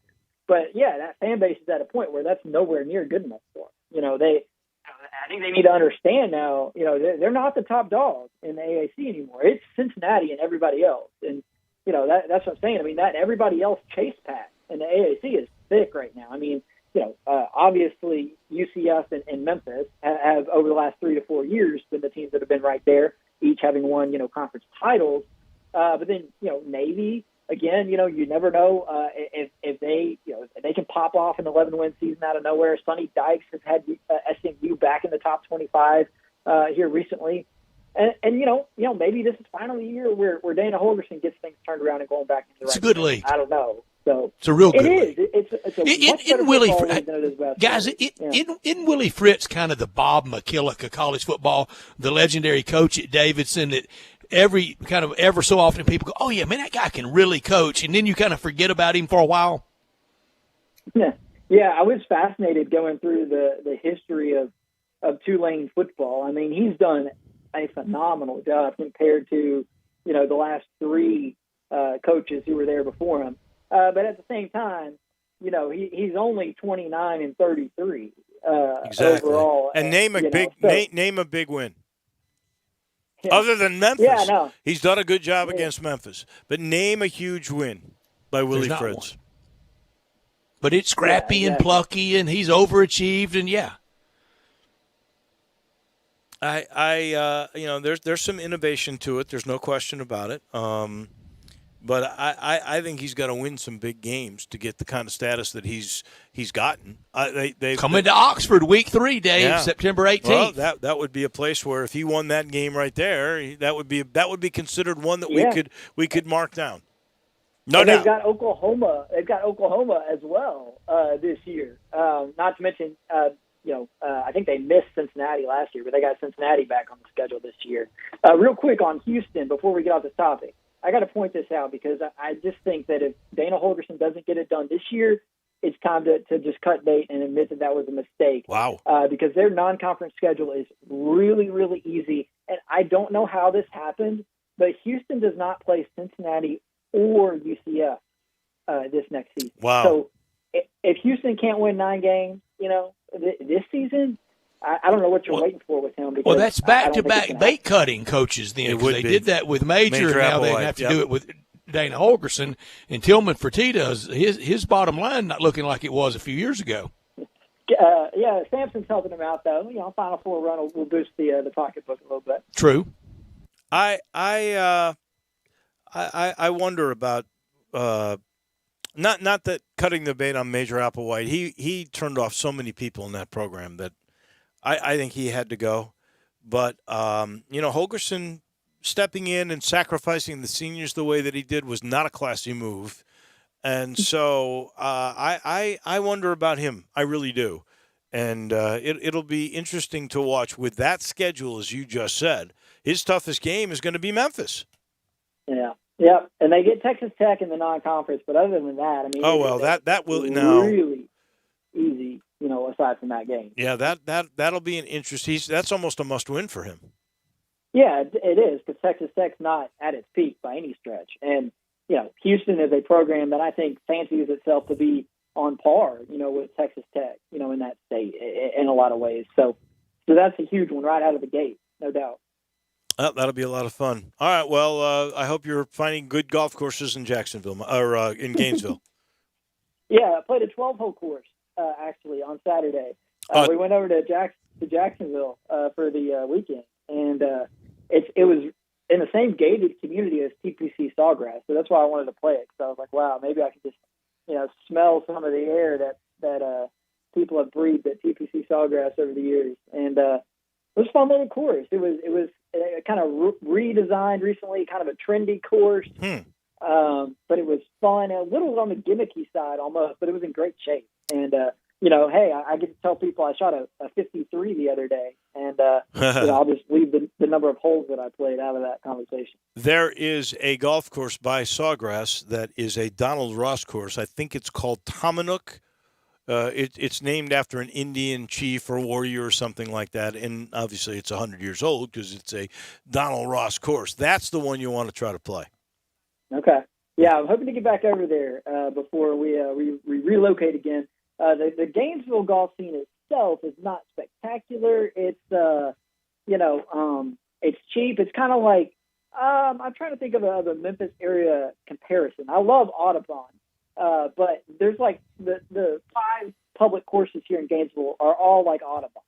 Like, I mean, you only need one of those courses in a town this size, but they've got 5 of them. So it's a little disappointing in that regard, but a little drive over to Jacksonville fixes those problems real quick. All right. Good luck to you. We'll talk to you next week. All right, guys. Thanks. That is David Cobb from CBS, our title sponsor for this hour of the program. You know it. It's Homer. It's Genesis of Olive Branch. They've been with us now, really, I think, the whole way through since I've been here just about, and I appreciate being a part of their family because they are guys that really care about the product. They care about their customers. They work really hard. Their togetherness is terrific. 13 to 14 years. That's how the majority of the folks that are under Chris True, how long they have been selling the Hyundai and now the Genesis product. There's a new guy, though, that is over the Genesis cars. That's Vinny Gerard. And Vinny, interesting, he's been in the market a long time, originally came from Montreal. He knows luxury cars, and he's in agreement with everybody else, all the motive magazines that they have, that if you're looking for the best bang for your dollar in a luxury car, it's clearly Genesis. Compare other major luxury cars with Genesis and the bells and the whistles. It's not close. Genesis, G70, G80, G90, and, of course, the GV80, the SUV that they just can't keep on the lot. Hey, the 70s, the 80s, 90s, they go quickly. I've got a 70 right now that I'm going to tell you, and I've said this before, it's the best performing car. And people come up to me all the time and they go, does that car drive as good as it looks? And, of course, I say better. And that's the truth. You got to check it out for yourself. Go see Vinny Gerard. All you got to do is get on Lamar into Mississippi, turn left at the very first exit, Craft Road. You're there. And you know this product's so good, you get a 10-year, 100,000-mile limited powertrain warranty on every new car, and you're going to get a 3-year, 36,000-mile maintenance package. Why? Because they want to take care of you at Homer Skelton Hyundai and Genesis of Olive Branch. We'll pause for just a couple of minutes. When we return, same great shows. We welcome you back to Sports 56 Middays. What's up? It's Sports 56 Happy Hour. A new spot on the FM dial. Check out Sports 56 on our new FM home at 98.5. Hi, this is Troy Fiveash, owner of Fiveash Roof Services. You've heard me talk about how we offer the best products, the best warranties, and the best services for years. Now let's talk about pricing. Pricing should never be the only reason you hire a contractor, but in today's world, pricing is always a consideration. So we suggest you get 2 or 3 estimates for your roof replacement from a reputable, licensed, and insured company, and then give us a call. If we can't beat your best price for a comparable roof system by more than $100, we'll give you $100. It's that simple. We are so sure we can offer you the best price, beating all other qualified companies, we will hand you $100 if we can't. And thank you for the opportunity. So give us a call. What's the worst thing that's going to happen? Make $100? Fiveash Roof Services, a proud supporter of Tiger Athletics and the official roofer of the Tigers home team. Fiveash Roof Services, fair, honest, and ethical. 367-0050 or memphisroofer.com. Fiveash Roofing is what we do. We're here for you. Hi, everyone. This is Greg Gaston for FanDuel. The NBA playoffs are here, and you'll be in hoops heaven betting all the action on FanDuel Sportsbook. There are so many exciting matchups, and FanDuel is taking that excitement to another level because new and existing users can bet risk-free throughout the playoffs. New users can get up to $1,000 back if your first bet doesn't win. Plus, once you have an account, you can bet one same-game parlay risk-free every single week. That means you can combine multiple bets for an even bigger win. And if you don't win, you'll get up to $10 back. Basketball fans, now is the perfect time to give FanDuel a shot. Just sign up with promo code GASMAN to bet the NBA playoffs risk-free. That's promo code GASMAN, exclusively on the FanDuel Sportsbook app. You must be 21 or over and present in Tennessee. Risk-free bet for first online real money wager only, and refund issued as non-withdrawable site credit that expires in 14 days. Same-game parlay refund issued as non-withdrawable site credit that expires in 7 days. Max refund $10. Restrictions apply. See terms at sportsbook.fanduel.com. Same-game parlay available for multiple sports in all states on mobile/web.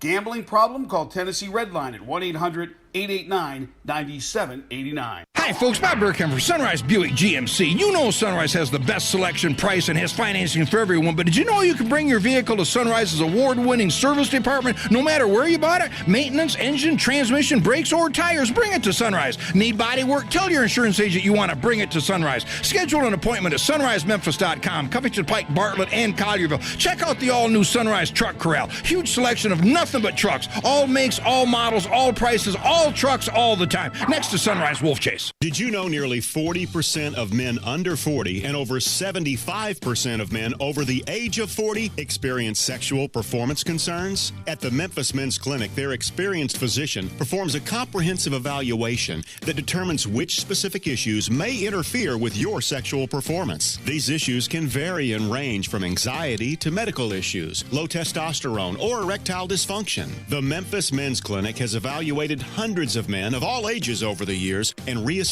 a normal sexual life. The Memphis Men's Clinic will work aggressively to resolve issues and allow you to restore your sexual health and overall well-being. That's the Memphis way. If you're 20 years old or 90 years old, come and get cared for the Memphis way. Treatment that's based on your specific needs after a professional clinical evaluation by their experienced board-certified physician. Call the Memphis Men's Clinic today at 901-443-0475 or visit memphismensclinic.com.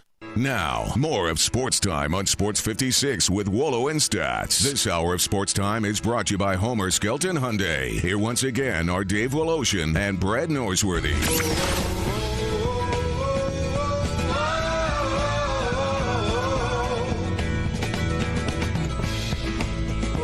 Cruising through our Basking in Glory Monday. We got breaking news on a couple of fronts. Anthony Sane from Sports 56 Mornings is about to join us. The breaking news, one, according to a texter on the First Bank text line, I cannot totally attest to this, but why would the guy misinform us? At 901-360-825. And we love rumors. He says, Whataburger's coming to Germantown.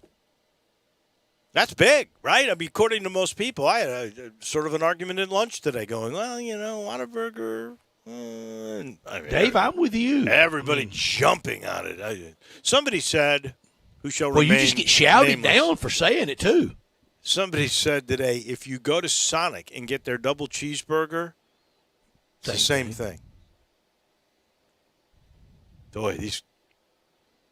Do you need a fat guy's opinion on this? Do you need one? I would not call you a fat guy. You're not a large guy. man. You're You can see you guys are being nice. I'm a large guy. Big man with a big appetite. Need an appetite. I heard you say you would never run a 5K, which is only 3.1 miles. So what do I look like running a 5K? Let me do it, Gabe. Let me set it up. You want some? We're going to get an opinion from someone that's over 5'7" tall. Unlike the two of us. Unlike anybody on this show. Who's been 3 bills before? Is that a good one? Yeah. No, it's a Sonic Plus. It's a very, very good Sonic. I agree that it's very similar to Sonic, though. So you're saying it is? Yes, but the what Sonic Plus. I actually heard it's not Germantown. I love me some Sonic. They filed a permit in Cordova. It's on Germantown Parkway, though. Okay. It's in Cordova. Yes. So that'll be like close to Freddy's. Yeah. Yes. Okay. We got burgers all over the place. I mean, come on. Whataburger has a good shake, though, right? I never had one. I assume they do. Though. I'm going to go to the old double crossbuck tall sweep, Gabe, and I'm going to keep my burger place at Alex's Tavern. There you go. Or you know what, Rocky, that's the best. Still need to have one. I agree with it. And look, the Belmont. Come on, the Belmont burger, the Huey's burger. You're going to tell me these fast food places are better than that? The Whataburger is going to be better than that? And I don't know who the general manager at Whataburger is going to be, but I know Rocky's one of the smartest guys I've ever visited with. There you go. Well, I love his wings, to be honest with you there. He was one of the first guy with wings. Dave, he's mad at you. You hadn't been by to see him in a long time. He's mad at you. Y'all are old softball mates, too. Well, we were. He tells me great softball stories. But he was on the other side most of the time. That was part of it. And one big row y'all had. Oh, yeah. Bench clearing row over softball. I don't remember it being bench clearing. I think that's a little over dramatic. It's a little like these people going crazy over the Whataburgers. But look, I'll try one. I should just be quiet. I had one a couple of years ago in Texas, maybe. What's the one that's I don't know if it's here now, but it was out of California. In-N-Out burgers. Those were big. Are those any better than Whataburger? There's an argument to be had. There you go. Everybody has a different opinion. But we love our burgers because there's a million of those. We love our NBA basketball. Here's the arguing the Grizzlies weekend. Here's the other breaking story. Anthony saying, I got to let you know if you, I'm sure already know, but Donovan Mitchell has been cleared. He will play in Game 2 Wednesday night in Salt Lake City against the Grizzlies. Bring it on. There was a little controversy last night because Donovan Mitchell apparently was a little upset that he wasn't cleared to play. How are you, Anthony? I'm good, guys. How are you? Dave, it was good to see you in person, man. It's been a while. I know it. That was my first time. Yeah, that was my first time seeing you since I've been a part of Sports 56. So it was good seeing you in person. I know, and if we hadn't had to wear a mask, I would have could not have talked to you. Yeah, I know. Anthony, Dave, like me, we really look better in our mask. Yeah. Yep. I think I'm the same way. It gives off kind of a Mortal Kombat vibe, a little ninja vibe to it. So, yeah, I look pretty smooth with mine on, too. So we had this great weekend, Anthony, so you're not going to believe where I'm going to start with this. Overdone or about right, the Grizzly Twitter freak out over Jaren? It's overdone. Jaren's situation is a little unique. You're talking about a guy who hadn't played since the bubble last year. He's been out this entire season. The Grizzlies held him out for a while. Wanted to make sure he was better than good before he came back. You know, wanted to make sure he's 110%. He came in the last, I think, month of the season, and he was missing games. Even with that, they were putting him on, restrictions as far as games he could play. Then he went from that to, hey, we're in the playoffs. Let's go. You know what I mean? So, and he's still young. If you look at it as far as games played in time, Jaren's really still in his second season as far as games played is concerned when you look at injuries and things like that. So he's still – Ja Morant has played in more games in his career than Jaren has, just to put things in retrospect. And both of them are only 21, right? Right. Just to give you perspective, Ja's played more games than Jaren has. So, it's going to be a while on Jaren. I think that Jaren needs a true offseason, and then we can really judge him. I mean, I'm excited that cross my fingers, knock on wood. I'm excited that it looks like he'll have an offseason where he's healthy and not rehabbing, and he can actually focus on playing basketball and adding things to his game and getting with the guys and running up and down and playing some games. But he'll be fine, man. It's also the team's responsibility to figure out how to use Jaren best with the limited amount of time he had, and Jaren still being a very young and still really raw player, especially offensively. I don't get it. But this is what Memphis fans do. We did this with Pau Gasol. He was weak, he was soft, and he ended up being one of the better big men of all time. You know what I mean? So this is what we really did. This is what we really did. Yeah, Anthony. Yeah, this is what we kind of do with guys, man. We did this with Dylan Brooks. You know what I mean? We hated Dylan Brooks last year in the beginning. 2 weeks ago. And now he's now he's an icon. So Along the lines of fan reactions, if the Grizzlies had lost, if Draymond Green's last second shot had gone in San Francisco on Friday, And Taylor Jenkins did not use the challenge that almost everybody figures he would have won. And those 3 points would have been off the board, and Memphis would have easily won in regulation. The NBA came back the next day and said that that was the wrong call. In the 2-minute report, they said that it wasn't a foul. Right. So if indeed they had lost that game, how would fans be reacting to Taylor Jenkins today? Oh, they'd be destroying him. I had my water getting ready to boil on the pot. I had my eyes set on 10, but I couldn't. I had to turn it back off when they ended up winning the game. It was a horrible decision, man. Like, I don't get it. I don't get why he does it in the regular season, and definitely not in the playoffs, because he had 2 timeouts. He was going to use a timeout anyway. So what are you holding on to it for? You know, you can use the time during the challenge as a timeout. You know, you didn't have to. The losing the timeout thing didn't matter literally at all. So I don't get it. I don't understand that part at all. But you know, they did win, so you can't really get too upset about it. But that's just something we forget that, you know, coach, he's a young coach, you know, so he's gonna make those mistakes or whatever. But you know, yeah, he definitely would have got destroyed, and I would have been one of the main people on the front line with pitchfork in hand. So. Anthony, he would have, but we averted that. We also had 2 wins in over 3 days, of course, 72 hours. This franchise has had bigger wins than that, but I don't know if they've had those 2 on the road with those stakes like that. You know this history. You've lived it. You've followed it. You've covered it. That was something. Friday night was winner. It's over, and then to go on the road and really handle Utah from start to finish last night. Yeah, it was a huge win. The Grizzlies started off pretty good. Utah started looking like they were going to be the more experienced team, the more poised team.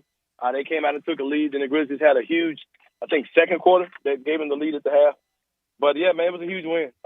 This Grizzlies team, I've talked about this before. You know, you guys' show or my show or podcasting and writing. Sometimes when you have a young team, they're extremely dangerous because no one they don't understand that they're not supposed to be there. You know what I mean? Right. Like, they don't want to hear all that. No scar tissue. Yeah, like they don't, like they're too young and too green to realize that, hey, man, we're not supposed to be beating the number 1 seed in the West. So they don't care about us being the second youngest team in the last 10 years to go to the playoffs. Like, that doesn't matter to the Grizzlies. You know what I mean? So that could be a dangerous team, man. When you've got the talent, but you're inexperienced to the point where you don't have any fear. That's kind of where they are right now. You got guys like Dylan Brooks who are just playing like maniacs on the court, and they're locking in, you know, some of the top players in the country, locking down some of the top players in the country. And John Morant, who the rim is looking like an ocean with that floater right now, and Desmond Bain taking big shots and knocking them down. Xavier Tillman knocking down big shots. Grayson Allen, all those guys. Like, they just don't care, man. And then you got JV, who's playing some of the best ball of his life. JV's still relatively a young guy. He's not even 30 years old yet. So, yeah, the Grizzlies are just in a good place, man. And that was just a huge win and just a testament to the season. And, you know, whatever we get from here, man, we'll see. But they've already, overachieved in my eyes already. Well, let's talk about the rest of this thing now, because here comes Donovan Mitchell, which that is the same sort of impact as John Morant to the Memphis team. What happens the rest of the way now? It's going to be tough for Memphis. He's going to be a tough cover for Dylan. Steph Curry, even though he's one of the greater players of all time and definitely one of the better players in the league right now, his game is pretty much behind the three-point line. So he's not as comfortable when you make him go inside. Mitchell, he thrives in that area. He thrives inside the paint, mid-range jump shot, pull-ups, get into the basket, finishing at the rim. He can do those things. So it's going to be a different challenge for Dylan as far as guarding him one-on-one. He's going to have to watch the fouls. He's the guy who, cranks up the engine with that team. Mike Conley is the point guard, of course, but Donovan Mitchell is the guy who is that super dynamic scorer they have, who had some monster games in playoffs past, 40, 50-point games, tons of them in his short career. He was the guy who was that John Morant type guy who came out and knocked out, the Thunder. I believe it was the Thunder his rookie season. So he's a phenomenal player. But something I've heard just kind of through the grapevine, and if you kind of put two and two together, I'm hearing that his rest thing wasn't a slight at Memphis, and he may have not been ready yesterday, and he may not be ready, period. That ankle might not be ready to go even though he may be physically able to go, that he may not be at 100%. So that's something I definitely look at as well for the rest of the series. We'll find out Wednesday. That is for sure. Mm-hmm. All right. If you look at 4 road wins now, Memphis at Utah, Atlanta at Madison Square Garden, Dallas at the Clippers, Portland at Denver. That was the trendy upset anyway. Mm-hmm. Which one of these picks or road wins to you is the most surprising? You guys are breaking up just then. I didn't really hear a lot of what you said. I'm looking at that Atlanta Knicks series as being super exciting. Basketball back in the Garden. Trae Young hit a crazy runner and just talked plenty of good noise like I like to hear and see on the court. I was excited about that. I just think that all those series are good. If you think of the names you named, of course you got teams like the Lakers, teams like the Clippers, teams like the Nets, who are filled with the current stars who have, numerous championships, under their belt. But if you look at the teams who won yesterday, it was such a testament to see guys like Devin Booker on the biggest stage for the first time. Ja Morant, Luka Doncic just cementing himself as being one of the better players in the league. Trae Young, all these young guys, Damian Lillard, future's bright. Even though he's not a young, all these guys who are just showing that the NBA is going to be in good hands even after this, the current wave of guys are gone. Anthony, we appreciate it. As always, Anytime, I'm sure we'll talk to you soon. Oh, for sure. You guys take it easy. Yeah. Thank you, Anthony. Hey, there was a guy who was listening on Friday and thanked me. Came up to me on the golf course at Miramichi on Saturday and said, I took your advice. I went to the commissary. I did the same thing on Saturday, Dave. I had a fun early part of the day on Saturday downtown, went out to Collierville, had to run some errands, went by for a mid-afternoon snack and watched the PGA in there. And one thing that many things that Walker's accomplished and the team and the family at the commissaries, either Germantown or Collierville, that Collierville commissary, when you're sitting inside it, it feels like it's been there forever, and it feels like you're at home, and it feels comfortable, and the food's so great. And I had just an afternoon snack. I ordered three of the hot tamales dressed with chili, cheese, fresh onion, and I told the young lady, I said, I got to save room for the lemon icebox pie, and I did. And we forget about talking about the best sweet tea anywhere in town, either place, the new Collierville Commissary at Houston, Levy, and Poplar, or the original in Germantown. Sitting there, I looked up and I saw the Cardinal flag in there. Walker's a big Cardinal fan. I saw Grizzlies flag, the Alabama flag up for Walker's 3 girls that went there, the Tigers flag, of course, up in there. And somebody had left some Cub memorabilia in there. I don't know who left that, but we got to work on that. But you can go to the commissary and get any of the great food, the appetizers, the chicken wings, the Memphis-style barbecue ribs. Slow. That's what makes it Memphis-style. Dig into the ribs or the shoulder, get it chopped or pulled. Don't forget about the salads. Don't forget about all the great food that's on the menu. It's more than just barbecue, but barbecue, it's the mainstay. You can get it by the pound. You can get a 6-pack or an 8-pack or a 12-pack. And the barbecue nachos, they originated at the Germantown Commissary in the early 80s. Everybody tries to do them now. They're done best at the commissary. 901-754-5540 or online at commissarybarbecue.com. I mentioned those folks at Miramichi. It was really good to see all the people that are out there. They keep getting crowds out there. People are catching on. What a great golf course this is, how beautiful it is.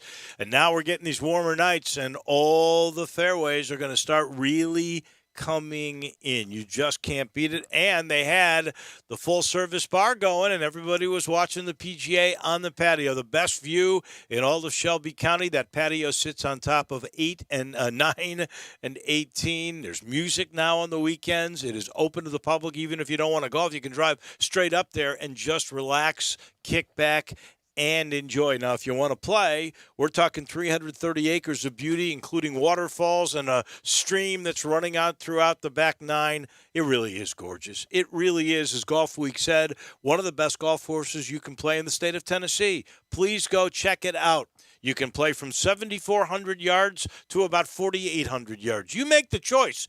If you make the choice about Miramichi, though, you'll be a winner. I promise. Back in a minute, we'll put a wrap on this second hour on this Monday of Sports Time on Sports 56. Listen online anywhere, anytime at sports56whbq.com. The summer of fun is here now at Mario's Pools. Hi, everybody. This is Dave Woloshin from Mario's Pools on Exeter Road. That beautiful pool, well, it just doesn't happen. So call Mario, and his team will be right there to guide you every step of the way if you want to do it yourself, or they'll do it for you. If you need a replacement pool liner, Mario has the best price against all the major competitors, and by the way, the best selection. Call Mario's Pools, easy, 552-3399. That's 552-3399, or just walk in, so easy, in Germantown on Exeter Road.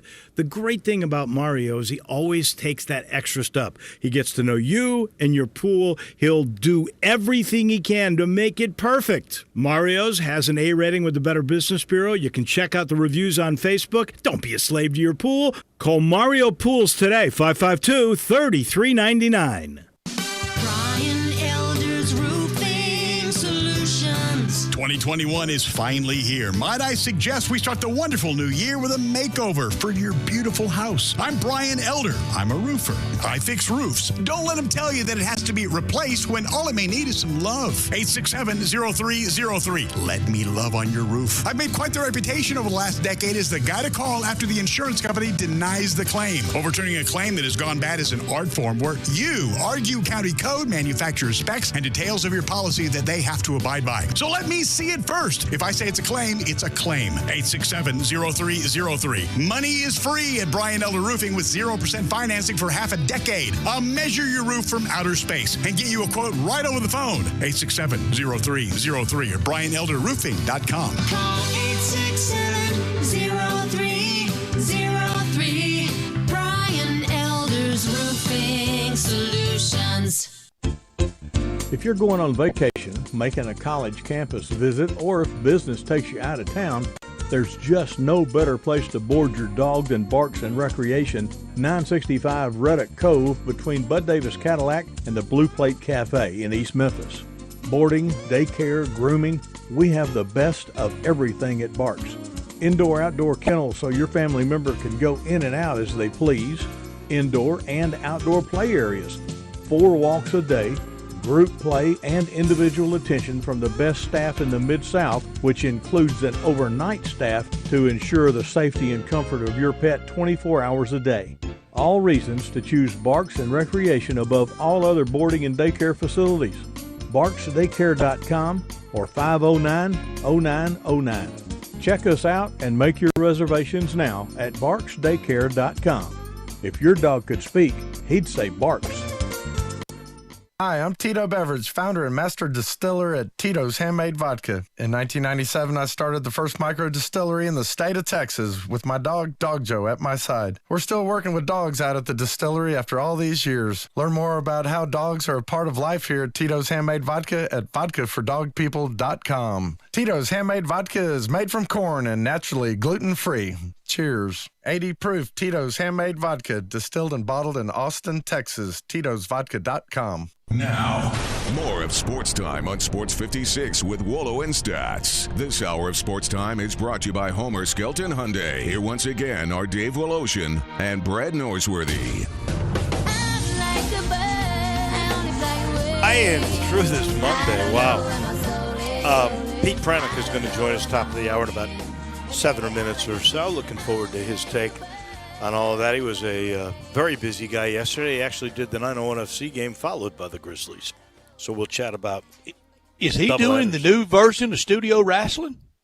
I think he is too. Yeah, I think he's doing that as well. Boy, I hope they don't come out there and pour molasses and feathers over him like they did Lance Russell one time. I'm sure they would not do that to Pete. I'm sure Pete probably has it in his contract, the Dave Brown language. Don't touch me. Don't touch me. Of the 4 road victories that I mentioned a little while ago to Anthony, the Knicks losing at home to Atlanta, that's a 4-5. I'm not shocked at that. I'm shocked a little bit. I thought it was Grizzlies was the answer.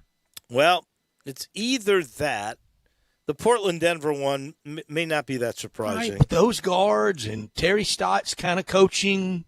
Panicked a little. But how about Dallas beating the Clippers? How about Carmelo hitting those shots in Denver, making those fans cringe? Oh, I know it.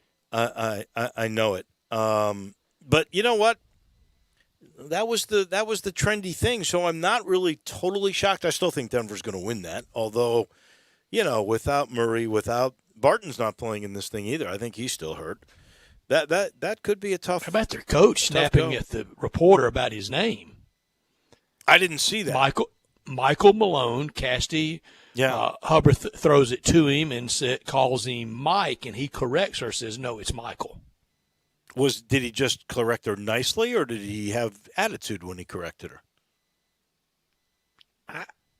I heard attitude.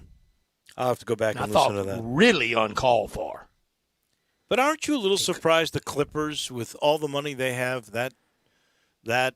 Who are we going to blame it on? We don't have Donald Sterling anymore to blame it on. We don't have Vinny Del Negro to blame it on. We don't have Doc Rivers to blame it on. If they lose this series, who do we blame it on? Well, you blame it on Luka Doncic maybe, and Dallas is big money Steve Ballmer. That to me is the most surprising. And you could make a case for the Grizzlies. Donovan Mitchell didn't play. We'll see if that changes the whole dynamic. Big case for the Grizzlies series. Say that again. I think you make a big case for the Grizzlies. Yeah, sure. I don't know that we need to call for Tyronn Lue's job with the Clips, but Clips always find a way not to get there. They've never been to a Western Conference Finals. And it's only one game, but Dallas. That's true. Dallas is a pretty good team. They really are. Rick Carlisle going to be coach. We know he's got a title, so we know he can coach. There is no question about that. This portion of the show brought to you by Grind City Brewing in Memphis. This is a father-son duo, a dream they had several years ago, and now their dream is heaven. I mean it. They got this beautiful place in Uptown. That's where the brewery is. There's a 5,000 square foot tap room there. It's got this beautiful view.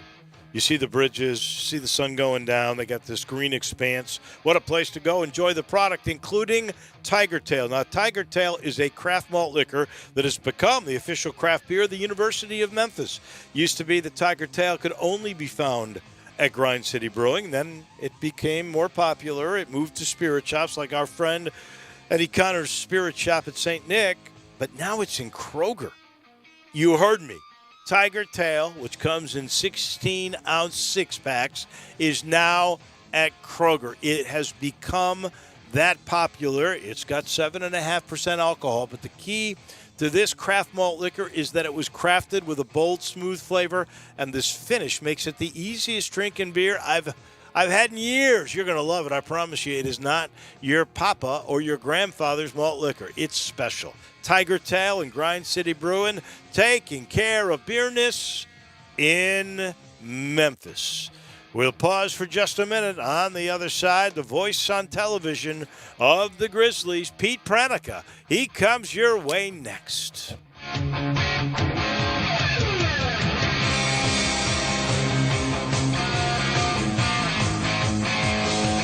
Hi, this is Troy Five-Ash, owner of Five-Ash Roof Services. You've heard me talk about how we offer the best products, the best warranties, and the best services for years. Now let's talk about pricing. Pricing should never be the only reason you hire a contractor, but in today's world, pricing is always a consideration. So we suggest you get 2 or 3 estimates for your roof replacement from a reputable, licensed, and insured company, and then give us a call. If we can't beat your best price for a comparable roof system by more than $100, we'll give you $100. It's that simple.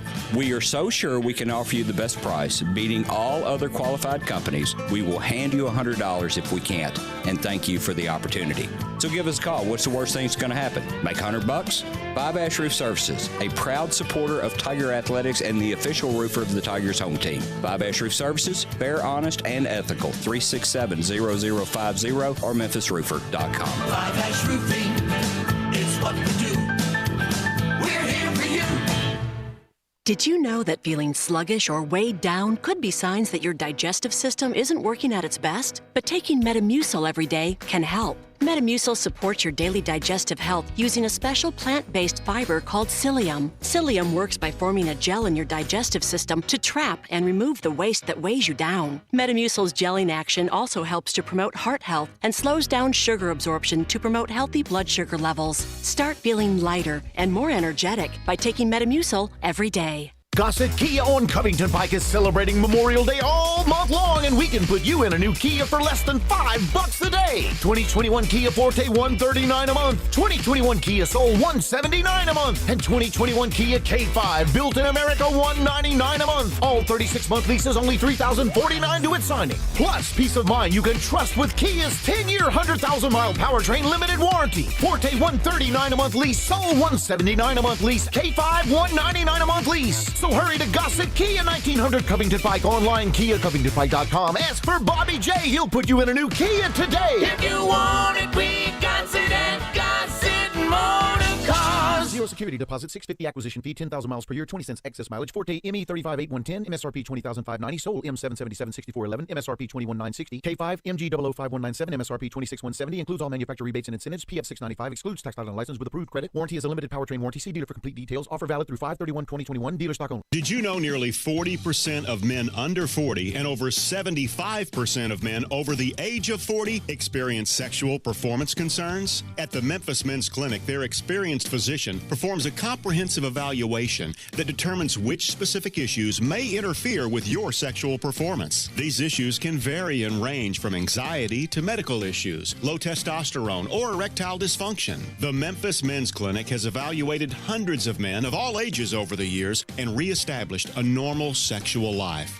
The Memphis Men's Clinic will work aggressively to resolve issues and allow you to restore your sexual health and overall well-being. That's the Memphis way. If you're 20 years old or 90 years old, come and get cared for the Memphis way. Treatment that's based on your specific needs after a professional clinical evaluation by their experienced board-certified physician. Call the Memphis Men's Clinic today at 901-443-0475 or visit memphismensclinic.com. First Bank is here to help you, whether you're a business looking for a loan to expand or refinance an existing one, a homeowner looking for a mortgage or home equity line, a consumer wanting to finance your dream car, or wanting a competitive rate on your CD deposits. Let First Bank try to handle your banking needs. Stop into one of First Bank's 3 local branches today, 6482 Poplar Avenue just east of International Paper, 8398 Highway 64 across from Wolf Chase, and 6280 Highway 64 in Oakland. Or check them out online at firstbankonline.com. Member FDIC, Equal Housing Lender. We are Sports 56 WHBQ Memphis, W253DF Memphis, and WIVG Tunica Memphis. Flynn Broadcasting Stations. Welcome back to Sports Time on Sports 56 with Waldo and Stats. This hour of Sports Time is brought to you by DeSoto Auto Sales. Here once again are Dave Woloshin and Brett Norsworthy. We get it started with Pete Pranica, the TV voice of the Memphis Grizzlies, up 1-0 already in the best of 7 against the Utah Jazz. We talked to Pete after I tell you about the title sponsor of this hour, and that's DeSoto Auto Sales at 5704 Goodman Road, online at DeSotoAutoSales.com, where you can check out all the beautiful cars and check out all the references that they have. And they have plenty of cars. All their cars are test-driven, checked out head to toe, bumper to bumper. They have an unlimited inventory. It's hard to get cars. They have them at DeSoto Auto Sales, every make, every model. If it's not on the lot, they'll go out and find that perfect car just for you. No shortcuts taken at DeSoto Auto Sales, where you walk in and you're treated like family by kind, courteous employees, laid-back atmosphere, down-home environment, but they care about your time. They want you to have the ultimate car experience because they know we live in a world today that time really matters. That's why you can walk onto the lot, test drive a car, credit approved, paperwork completed, and you're gone in 45 minutes or less in time to do it on your busy lunch hour like right now and be home in time for a great dinner at home. It's that simple at DeSoto Auto Sales. Online at DeSotoAutoSales.com, 662-890-7184. Come on down to DeSoto County, where they are very proud to serve DeSoto County and the surrounding area. Come on down for that town and country experience at DeSoto Auto Sales. It is always a pleasure to chat with Pete Pranica. It's extremely a pleasure today because I wasn't sure that he could really talk after doing a double header yesterday. Pete Pranica did 901 FC. in a 2-2 tie, by the way, with Atlanta 2, and then the game with the Utah Jazz. I really have texted him only today, so let's just test this out. Pete, can you talk? Yes. I'm here. Pipes are fine. Drink a lot of water, use some lozenges, get some rest. That's usually a pretty good recipe. Pete, you don't rest. You work all the time. It seems to be that way, particularly the way the second half of the NBA season played out, where you got 40 games in 68 days. It did seem like we were running on a treadmill for a while. Did you think the schedule was that taxing? Was it that hard? Yes. All of us in the league, you become accustomed to, you play a back-to-back, then you maybe get a couple days off. There were no consecutive days off the entire second half of the season. And that is grinding, day after day after day. And for the team, there are no practice days because you might be traveling. And Taylor Jenkins and the performance staff, they're trying to manage the rest for these players as much as you possibly can. And I know somewhere Lionel Hollins is chuckling, saying, we played 3 and 3 nights of a blue commercial, but right. Be that as it may, it is still grinding. It is grinding. And to give you an idea, no NBA team outside of the Grizzlies and San Antonio, because both were parked for a period of time because of COVID, had played 40 games in 68 days since the 98-99 lockout. So it gives you an idea that this was certainly nothing any of these guys on this team had ever experienced, that jam-packed schedule. Did you think they would really get to 72 games played for the Memphis Grizzlies? I had my doubts when you got parked for about five games. I think there were doubts. And what happens if a team can't get to game 72 by May 16th? What do you do? And then you have an uneven number of games, and does that mess up tiebreakers? I think that there was a concern probably earlier on, but as the season wore on, there were a couple of outbreaks. Washington was parked for a few games. Grizzlies were parked for a few. Toronto's season went upside down. They were playing real good basketball. They got parked for a couple of games, and they never really recovered from that. Their record really took a hit. So, I was hopeful they'd get to 72. I was relatively confident that they would figure out some way to do it as long as they didn't have to go 3 and 3 nights, because I think that probably would have been a deal breaker for the league. After Sunday in San Francisco, could you have foreseen what has occurred the last 3 games? You knew that it was possible. Was it probable? Probably not.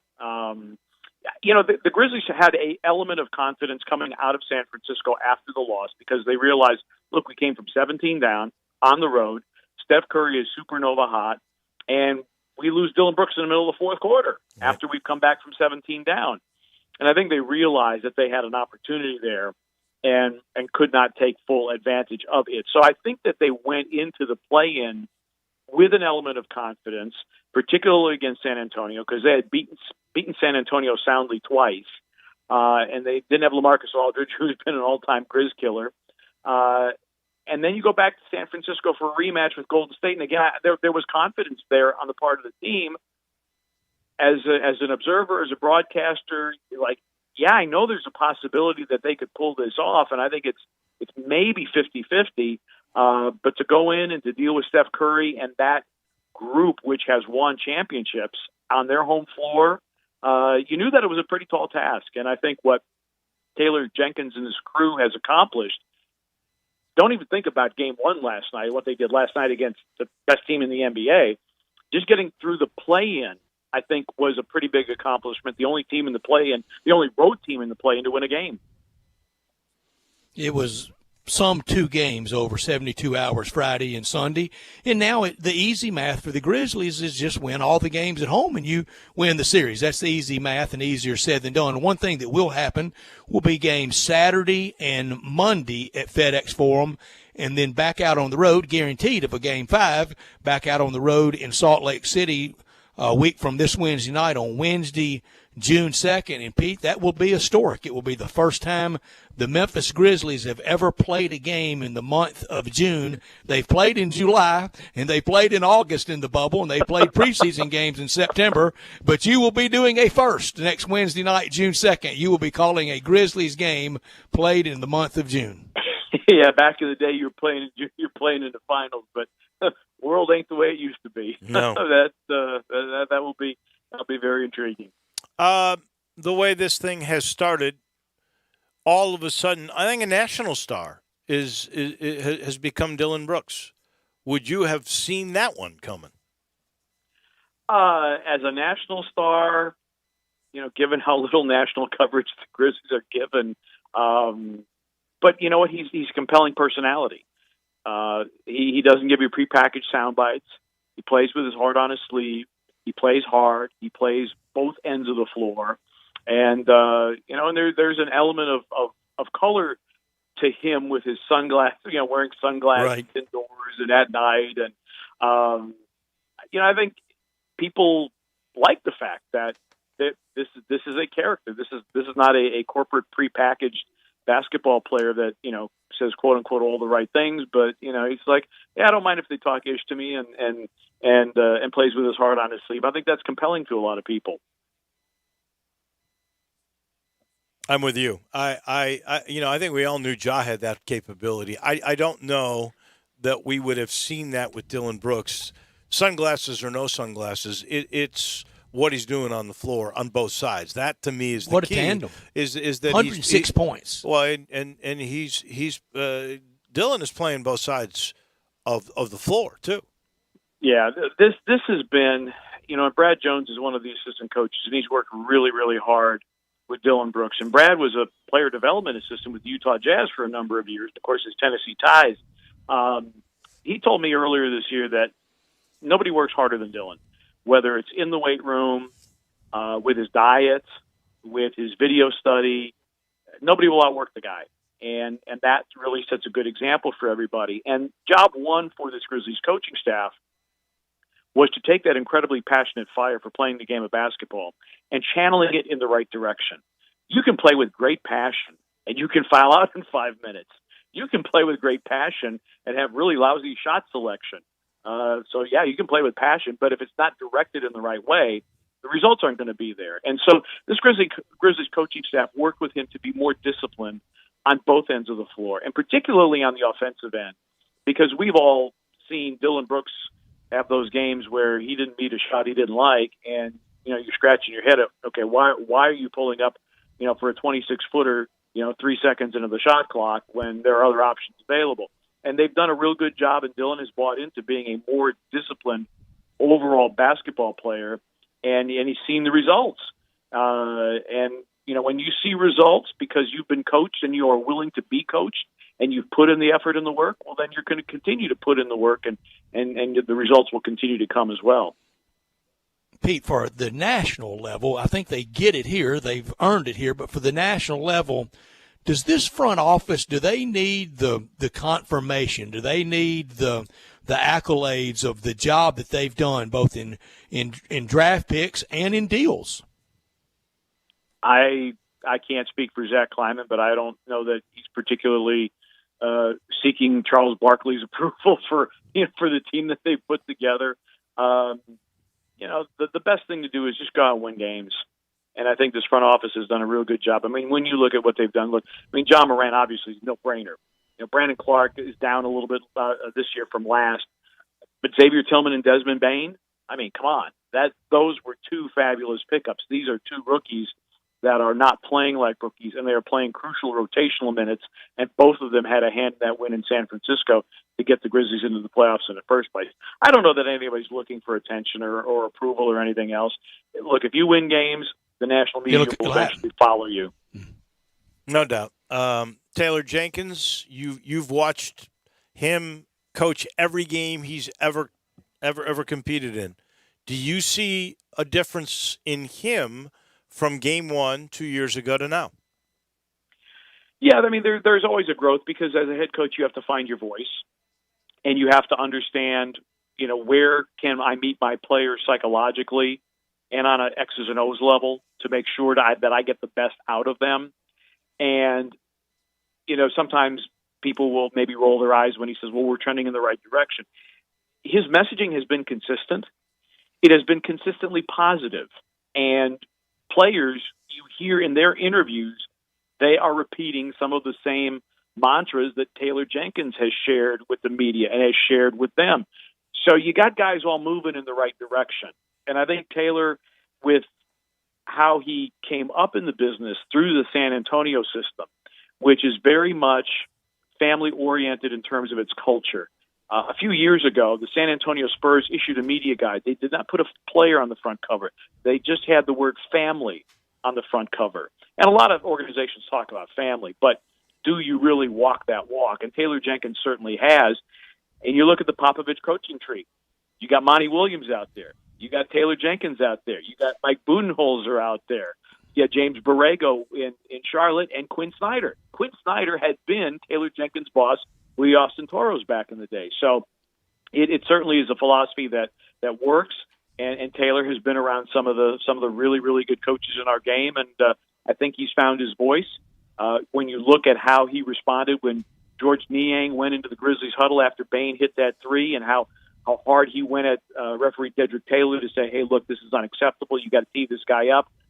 He has his players back, and I think the players appreciate that. Do you think, this is a tough question for you, but you think he wishes he had that last minute challenge back in San Francisco? Well, if the Grizzlies had lost the game, the answer would be obviously yes. Yeah. It's hard, and you're looking at an interpretation, which the correct interpretation is Desmond Bane was going to miss Jordan Poole unless Poole stuck his leg out. That's where it becomes offensive foul. If Bane was heading toward him and they were going to collide regardless, whether Poole put his leg out or not, then it's a defensive foul. In the heat of the moment, you're looking at your staff. He goes to the video coordinator, looks at the iPad. I don't know what angle he had. And so, how much information do you have to make a decision? You're trying to conserve timeouts. He had to, in hindsight, and even in the moment, I think everybody was looking from the outside to take the challenge. You got nothing to lose. Right. You only have two timeouts. With 144 left, you can make do with one timeout there. But, again, I looked at it too, and Scott Foster's right on the play. Like, well, Scott Foster's one of the best referees we got, and he calls a foul. That crept into my thought process, whether or not you challenge. But would he like it back? Yeah, I think he probably would. But all's well that ends well. Yeah, I mean, you live and learn, and I think every coach has a different philosophy about challenges, and that was one of those crucial moments that as a second-year head coach you're going to learn from. Pete, at what point, I know if the Grizzlies were to go up 2-0 and coming home with a 2-0 lead, but even if they come back home 1-1, go up 2-1 Saturday night, are even able to even at 2-2 a week from tonight, at what point, to heck with we're ahead of schedule, let's shoot the Rapids and go for it now. You got to be getting close to that with the next win, aren't you? Well, I think you're at a point right now that you want to get greedy, and you want to win every game that you can. I think that you play as hard as you can. The results are what the results are, and if you can play as hard as you possibly can, you live with whatever the results are. Yeah, I mean, you're not going to hold anything back tomorrow. I mean, this team is playing with house money. Nobody thought they were going to be in the playoffs. I looked at the ESPN 18 experts, and not one picked the Grizzlies. Nobody picked the Jazz sweep, I don't think. I think the Jazz and 5 seem to be kind of the consensus there. Now, sometimes with youth and inexperience, you don't know what you're getting into. And sometimes it's a good thing. This group, they haven't felt playoff pressure other than to get into the playoffs. Pressure is now on Utah. Utah went 52-20. Best home record in the league. Best record in the league. You think the papers and the people in Utah aren't a little nervous right now? I know Donovan Mitchell will be back on Wednesday, but still, the greater pressure actually is on Utah right now. The Grizzlies, like I said, I think they're playing with house money. You can play free, play loose, but play good basketball, and maybe you come back 2-0, or maybe it's 1-1. But in in either event, I think the Grizzlies serve notice to the league and to the nation that we may be young, but that doesn't mean we're not very good. The addition of Donovan Mitchell, because I know they had swept the regular season 3-0. What does that do? Well, it changes their chemistry a little bit. I mean, it goes back to where they were very, very successful. But he hadn't played with them now in 17 straight games. So there's going to be some integration. Obviously, dynamic scorer, 35 a game in the 2 games he played against the Grizzlies. And then you bring Joe Ingles off the bench. So their bench, which is pretty good to begin with, gets even better with Ingles going to the bench. It's going to probably take Mike Conley out of the mix in terms of a scoring burden. He may be more of a setup guy because Mitchell is more of an isolation guy. So I think that it's gonna change things a little bit. You saw how aggressive Mike Conley was offensively last night, and Bogdanovich, in the month of May averaged 26.5 points per game because Mitchell wasn't there. So it's shots are going to have to be redistributed. Bogdanovich probably not as many, Conley probably not as many, and the lion's share will go to Mitchell. Is it weird to see Mike Conley on the other side? Yeah, it is. It is, and just checking social media, so many people I hate to cheer against Mike Conley, but I'm going to have to, for the next 2 weeks or so. It is weird. It is weird, but he's a class guy, and I wish him well in every game that he's playing, except those he's playing against Memphis. Well, Pete, you be careful doing the newly repackaged studio wrestling, okay? Oh, well, I don't think I'm revealing any secrets here, but that shows in the can that I survived. So, had great fun with it.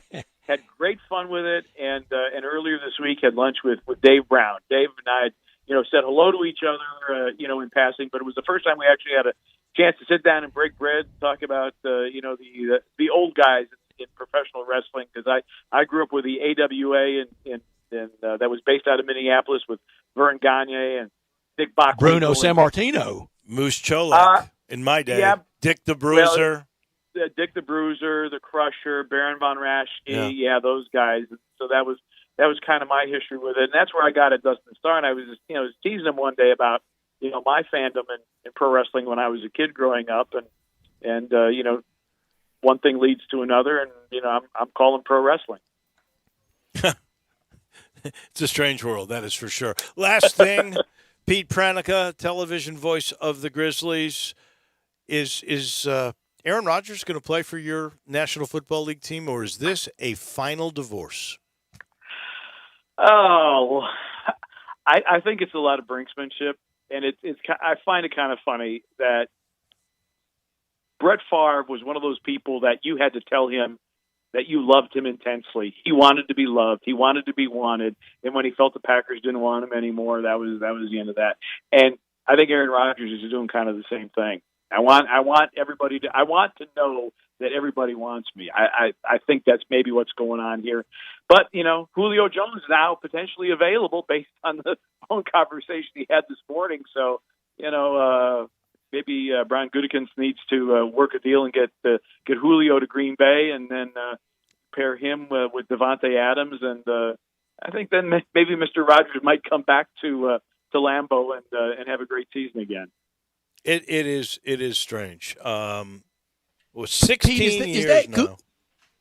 Is that man Gutekunst? Was his dad, or is that a relation that succeeded Lou Holtz at Minnesota when Coach Holtz went to Notre Dame? That was the Gophers coach. Are they? Do you know? I don't know for a fact, but I suspect that is the case. Gotta be. Right. I mean, because we're not talking Smith or Jones. No, that's a pretty distinct name. No, exactly. Definitely not. Yeah. All right. Well, good luck. I'm not sure that we've seen since Grit and Grind 3 wins in a row that has turned the city on like this. So it should be a lot of fun for you the next few. It will be a lot of fun, and look, listen to the local call. I know TNT and ESPN have these games. Well, I'm just telling your listeners, just make sure listen to the local call, because we'll give you the real and inside story.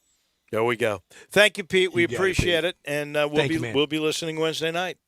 All right, sounds good. Thanks, guys. That is Pete Pranica, the television voice of the Grizzlies.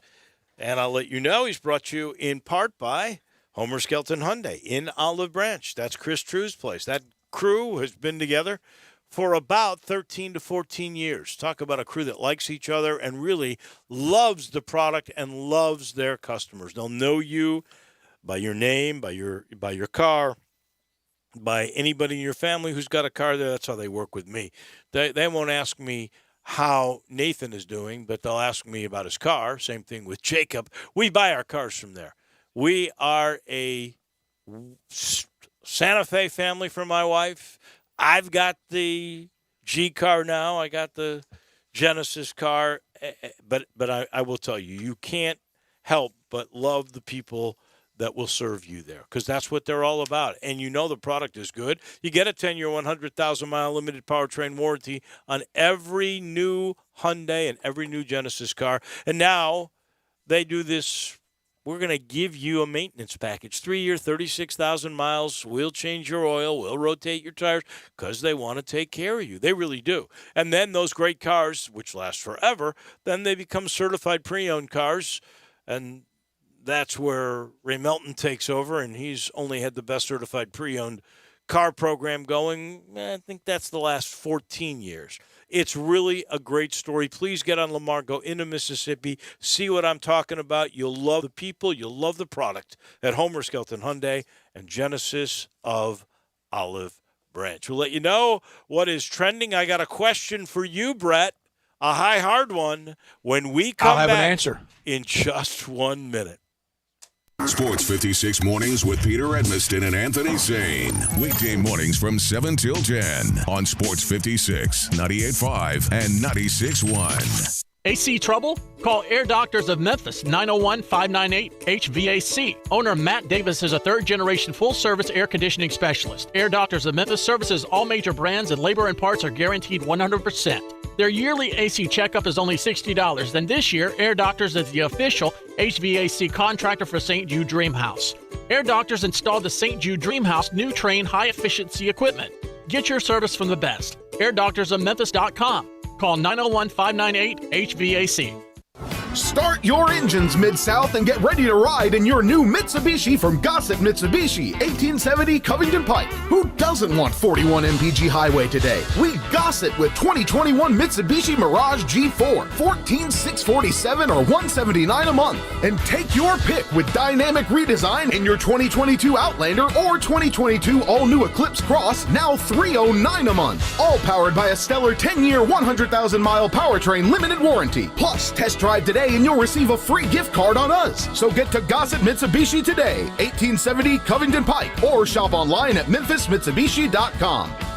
If you want it, we got it at Gossett Motor Cars. All 500 military rebate, G4 stock number MHF 06296, MSRP 17735, Outlander NZ00 8245, MSRP 27260, Cross NZ00 4494, MSRP 27725, includes all rebates and incentives, PF 695, excludes tax title license with approved credit. See dealer for complete details. Offer valid through 5/31/2021, dealer stock only. Frontier Western Store is open and ready to serve you for all your needs in boots, apparel, pet food, and more. Frontier is proud to be a local leader here in the Mid-South when it comes to boots. Stop by the store today for an incredible selection of name brand work and dress boots. Come browse aisles and aisles of top quality boots at everyday low prices in their world-famous boot showroom. Dan Post, Rocky, Durango, Twisted X, Georgia, Ariat, and many more. There's so many styles, colors, and fits available, you might need a hand picking out your favorites. Luckily, Frontier's knowledgeable sales staff will cheerfully assist you with any questions you have and ensure the proper fit of your new boots. Frontier also has an amazing selection of jeans and shirts by Wrangler, Ariat, and Carhartt, as well as a fully stocked women's boutique department with thousands of tops and dresses at unbelievable prices. New arrivals often. Frontier Western Store, 5880 Goodman Road in Olive Branch, and on the web at frontierwesternstore.com. Family owned and operated since 1967. Listen Sundays at 11 a.m. to join Idlewild Presbyterian Church for worship. Idlewild is a PCUSA church located in Midtown Memphis. Welcome back to Sports Time on Sports 56 with Waldo and Stats. This hour of Sports Time is brought to you by DeSoto Auto Sales. Here once again are Dave Woloshin and Brett Norsworthy. Final half hour of our program brought to you in part by Conway Services, heating, cooling, plumbing, electric, and the Super Saver 16-point energy tune-up that you will get. $69, and you get a lot. You get that tune-up. Now you're going to get a Freon leak check. That's free. That's part of the deal now. And they give you this special Teflon coating for that outside unit. You know those blades, that hot summer sun? They protect it with this Teflon coating. You really do want to tune up your system. You want to do that twice a year. That's what makes it more efficient, keeps your MLGW bill low, and makes your system last longer. $69, you get all those freebies too.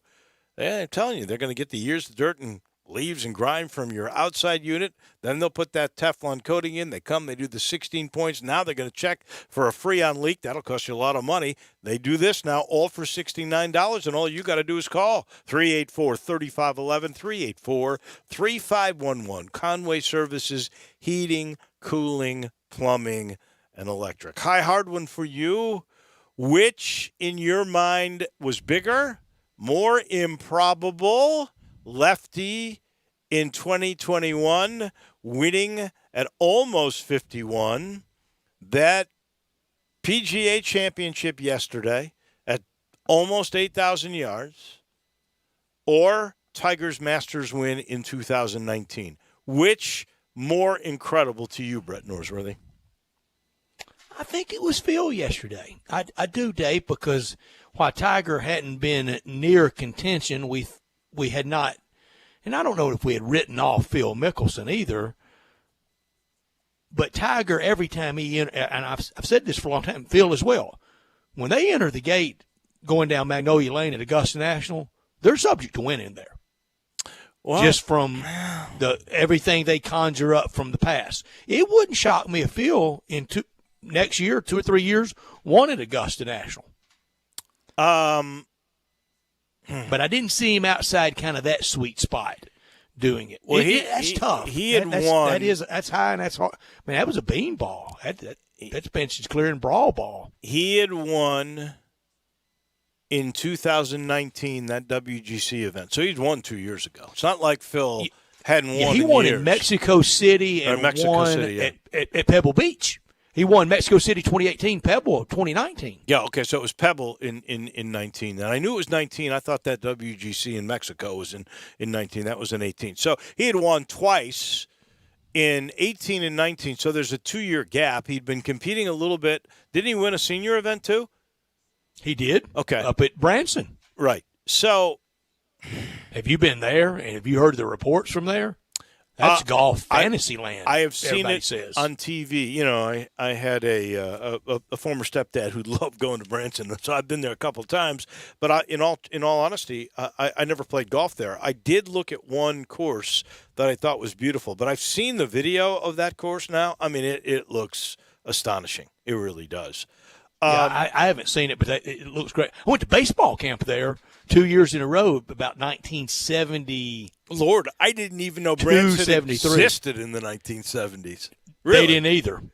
You landed at Springfield, and one of the camp people picked us up, me and a cousin, and they drove us to Branson. It was on Table Rock Lake. Guarantee you they've developed all that area around it. And the hitting instructor at that camp, guess who it was? You'd never guess. Wally Moon. Wally Moon? Oh, my goodness. Yeah. Rookie of the year for the Cardinals in the 50s. Yeah. And then a great Dodger and hit the moon shots when they played those years at the Coliseum. But no, but Phil had won, but to win a major, a good round here, and then he'd drop off the scene. Well, he hadn't won a major. When was his last major? I know he hadn't won a PGA Open since Championship 2013. So 13. So he hadn't won in 8 years. And that was unlikely. Yeah. That was kind of out of – he had played well the week before at the Scottish Open, and that kind of was the entree to winning there. Now just needs one, the dastardly U.S. Open that has eluded him his whole career. If ever there was a time where you really believe he could still do it, it would be right now based on his fitness level, what he just accomplished on a really hard golf course, and the fact that it's a month away playing on a golf course he grew up on. If there's ever an opportunity for Phil, it would be right now, in a month. And I know he is going to work as hard as he possibly can for that. I'm going back, though, with Tiger in 19 because Tiger had been to the point where he was admitting to friends he didn't know if he'd ever play again. Yeah, he was very beaten and very battered. And he was gifted some of that. That was almost like heavenly intervention with all those guys. But you got to accept it. When somebody hands you a Creek. prize, you got to be smart enough to say thank you and take it. Right. But all those guys hitting into Rays Creek. But when was the last time Tiger had won prior to that win in 19? Do you remember? On tour or major? Major was 2008 U.S. Open on a broken leg. I knew it was a long time. It was 11 years, so that's even further on apart. Tour, he was Player of the Year just a few years before that. 15, 16. Okay, so it was like 40 years ago maybe that he'd won? Yeah. Boy, that's hard. I really don't know what the right answer to that is. They're both. Let's just enjoy all of it. I mean, I've already heard people kind of getting tied up on Nicklaus 86, Tiger 2019, Phil yesterday. Dave, the two of us lucky enough to see all three, to watch them on television. Oh, I was at Tigers and watched the other two on television. Just really, really appreciative that I got to live in the era of the Golden Bear, Big Cat, and Lefty. I in retrospect, I do think this one was a greater accomplishment than Jack in 86. And part of that is because wire to wire. Jack came out of nowhere and Phil had the pressure of going wire to wire. Mm-hmm. This particular golf course was playing longer than any major had in history. And it was on probably as tough a PGA track as they will ever play. That was almost U.S. Open tough. I mean, look. 6 under won the thing. Dave, it mixed in all of them. It mixed in Augusta Greens, a British Open win, and U.S. Open difficulty. And the guy's 51. That was 5 years older, almost. He's a couple of weeks shy of 51. But you're talking about almost a 5-year difference in age. Now, I know and the scar tissue of sitting on that lead every night and I won't say peppered by the questions, but really from Thursday on, can you do this? And he did it. Ted Butler made a really good point. I didn't think about it until Ted made the point. Phil never cracked a smile until victory was in hand. It wasn't kind of gadfly Phil with the gallery. A little kibitzing on the drop. And I really thought that gallery may pick up the ball and throw it back out in the fairway for him. Well, they would have made him go back and place it. He had that one, and he asked for a free drop, remember? That was what the heck? When somebody, all they say one is of no. the marshals said, hey, wait. He picked up the ball. He went to go pick it back up, and Phil's going, don't touch the ball. And you heard one in the gallery say it landed on a tee. Yeah. I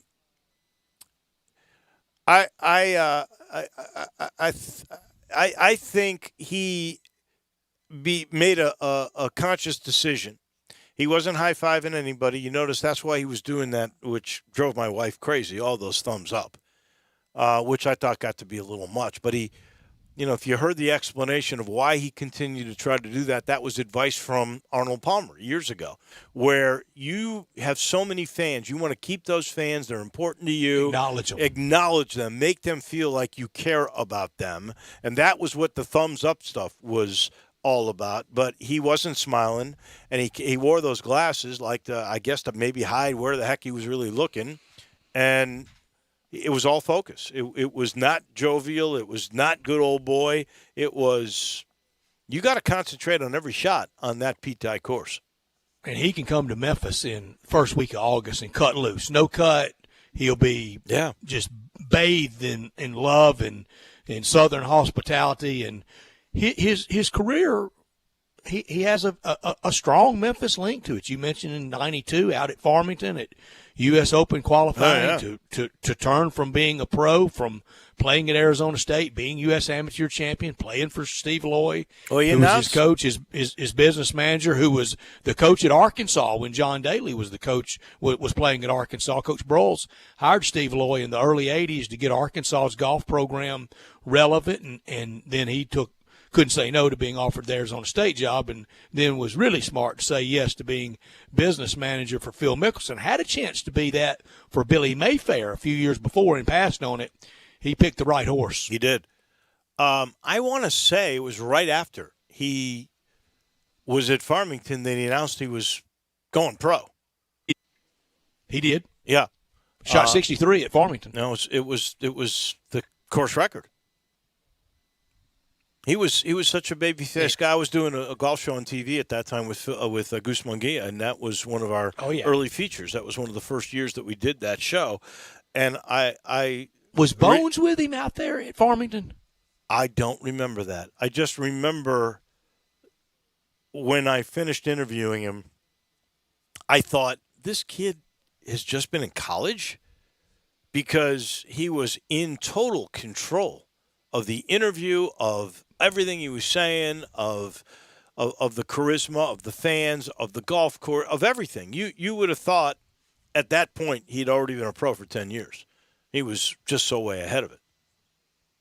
Yeah, he's been in the public eye for all of his life and has lived up to it. He's had some travails. He got in with a few unsavory characters in Las Vegas, and I liked it last night on the Golf Channel when they asked him if he had bet on himself. He goes, I'm really not a gambling man. Everybody knows he'll bet on whether the gas pump will stop or not, or even. Right. I hope he likes the action in football season. Oh, yeah. All legal, of course. Oh, yeah. I think. Well, he used to make picks on some national show, didn't he? I can't remember which one it was. Did. It was like Dan Patrick, wasn't it? Was it Dan? Yeah, I think it was. It was Dan Patrick. That's correct.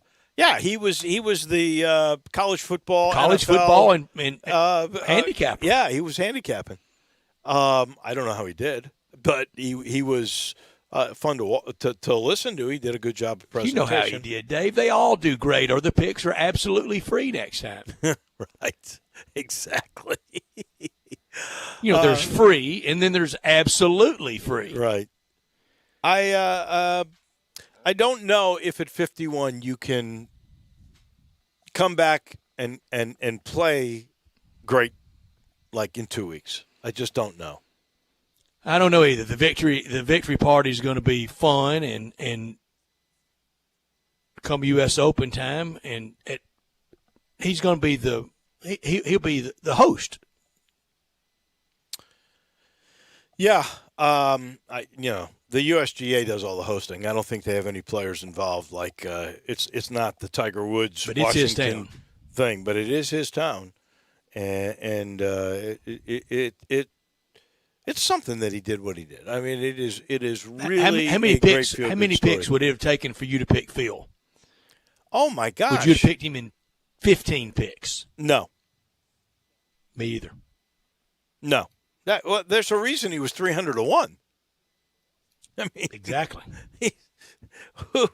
I have no idea how he conjured that up. I really don't. But the sports weekend felt real, didn't it? It felt real at AutoZone Park Saturday night, being out, hearing the sights and sounds of the ballpark felt great again. Television felt great. Just hearing that organ grinding at Madison Square Garden yesterday and the ubiquitous defense chant. We've all had a hell of a journey the last 15 months, but the end is near. Yep, it is. It feels, based on that crowd yesterday, wow. Yeah, it feels like there was that. some folks missed work today in South Carolina. Let me just say that had to be some sore heads. The crowd at Kiowa and also the crowd in Utah. That was, what was that? 85%? They close, and going to be close to full at Bridgestone. I don't want to lose my mind over the 55% thing, but it's so nebulous, so arbitrary, so random. I don't know. I'm hoping Saturday night will be 55, and then on Monday raise it to 75 or 80 or 90. And who knows? I mean, it's time. And if you want, if you're concerned, wear a mask. If you're really, really concerned, don't go. There you go. I hope it gets. I hope it gets to 80%. That would certainly be a nice thing, and maybe that have enough time to sell the commissioner said on some national outlet that nothing's going to be 100 lock solid 100 because they do want to be extra protective in that ring right around the players through the end of this year. So, we might get to 80 or 90, but they want to keep, like right behind the scores table, right behind, the crew at FedEx Forum. They want to keep that empty all year. Yep. This portion of the show brought to you by the good folks at Sheldon Rosengarten in Mark Spensdorf, the hottest new listing. He and Hugh Mallory just placed on the market last week. That's a home that is on the premier lakefront lot in Germantown's prestigious Glen Alden, 2218 Otterburn Lane. That's the exact address in Glen Alden. 6,700 square feet. There's a pool. There's a wine cellar. There's a sauna. And they've just recently totally renovated the whole place. Glen Alden, by the way, is a 24-hour guard-gated community. It's got a lake and other amenities, and it is right across the street from the highly desired Dogwood Elementary School. So look, if you live in East Memphis, Germantown, downtown, Midtown, wherever, if you know someone that is thinking of selling, talk to 2 to 3 real estate brokers. Just make sure that you talk to Sheldon and Hugh, because they have some stuff that sets them apart, like their experience, that strategic marketing program, and like having your house talked about right on the air with me. You can't beat it. All you got to do is call 483-0546. Get the job done with Sheldon. Go to memphisrelocate.com or 483-0546. Back in a minute. It'll be Taco Bell crunch time. Greg Gaston and Eli Savoy get you through lunch daily from 10 to 1. Well, lunch is served. Only on Sports 56, 98.5 FM, and 96.1 FM. Action247.com is your Tennessee sportsbook for same-day pay. Action247.com. Local, legal. A sportsbook by Tennesseans, for Tennesseans. Win a little or win a lot. Action247 has same-day pay. The other guys make you wait for your winnings. No more waiting with Action247 same-day pay. Visit us online at Action247.com. Local, legal. Action247. You got action. Problem gambling? Call 1-800-889-9789. I got Jeff Allen, the Kia man that'll make you happy in your new ride from Gossett Kia South Mount Moriah. Jeff, what's the scoop? The scoop is you got to get to Gossett Kia South on Mount Moriah to get a 2021 Kia Forte for just $139 a month. Or how about a 2021 Kia Soul, $179 a month, and a 2021 Kia K5 built in America, $199 per month. All 36-month leases and only $30.49 due at signing. Plus the industry-leading 10-year, 100,000-mile powertrain limited warranty program. So whether you live in Horn Lake, South Haven, Olive Branch, or Memphis, and let's not forget West Memphis, Arkansas, you'll be happy at Gossett Kia on Mount Moriah, 2680 Mount Moriah, or KiaMountMoriah.com. 0 security deposit, $650 acquisition fee, 10,000 miles per year, 20 cents excess mileage, Forte ME 358-110, MSRP 20,590, Soul M777-6411, MSRP 21,960, K5 MG 005197, MSRP 26,170, includes all manufacturer rebates and incentives, PF 695, excludes tax, title, and license. With approved credit warranty is a limited powertrain warranty. See dealer for complete details. Offer valid through 5/31/21. Dealer stock only. Did you know nearly 40% of men under 40 and over 75% of men over the age of 40 experience sexual performance concerns? At the Memphis Men's Clinic, their experienced physician performs a comprehensive evaluation that determines which specific issues may interfere with your sexual performance. These issues can vary and range from anxiety to medical issues, low testosterone, or erectile dysfunction. The Memphis Men's Clinic has evaluated hundreds of men of all ages over the years and reestablished a normal sexual life. The Memphis Men's Clinic will work aggressively to resolve issues and allow you to restore your sexual health and overall well-being. That's the Memphis way. If you're 20 years old or 90 years old, come and get cared for the Memphis way. Treatment that's based on your specific needs after a professional clinical evaluation by their experienced board-certified physician. Call the Memphis Men's Clinic today at 901-443-0475 or visit memphismensclinic.com. The folks at Homer Skelton Hyundai want to say thank you. Thank you, Memphis, for another spectacular year. They set records, but I can understand why. You think about the product. Where else do you get a 10-year, 100,000-mile limited powertrain warranty? That's what you get on every new car at Homer Skelton Hyundai. Oh, and thank you again for the 11th straight year, the #1 certified pre-owned car dealership in all of Memphis. It starts with that product, but then it goes to the shopper assurance. Where else do you go where you get transparent pricing, flexible test drive, take the car for a couple of days if you want, streamlined buying process? You're not going to be there all day, in and out. And then, and I have not seen this anywhere else, the 3-day worry-free exchange. You buy a new car, if you've got any buyer's remorse, you've got 3 days to change your mind. Just get on Lamar, take it into Mississippi, the first exit's Craft Road, turn left, and go see Chris True and all the gang at Homer Skelton Hyundai. Welcome back to Sports Time on Sports 56 with Waldo and Stats. This hour of Sports Time is brought to you by DeSoto Auto Sales. Here once again are Dave Woloshin and Brad Norsworthy. Come on, Muhammad, we hit fame. We busy with the deal, we get insane.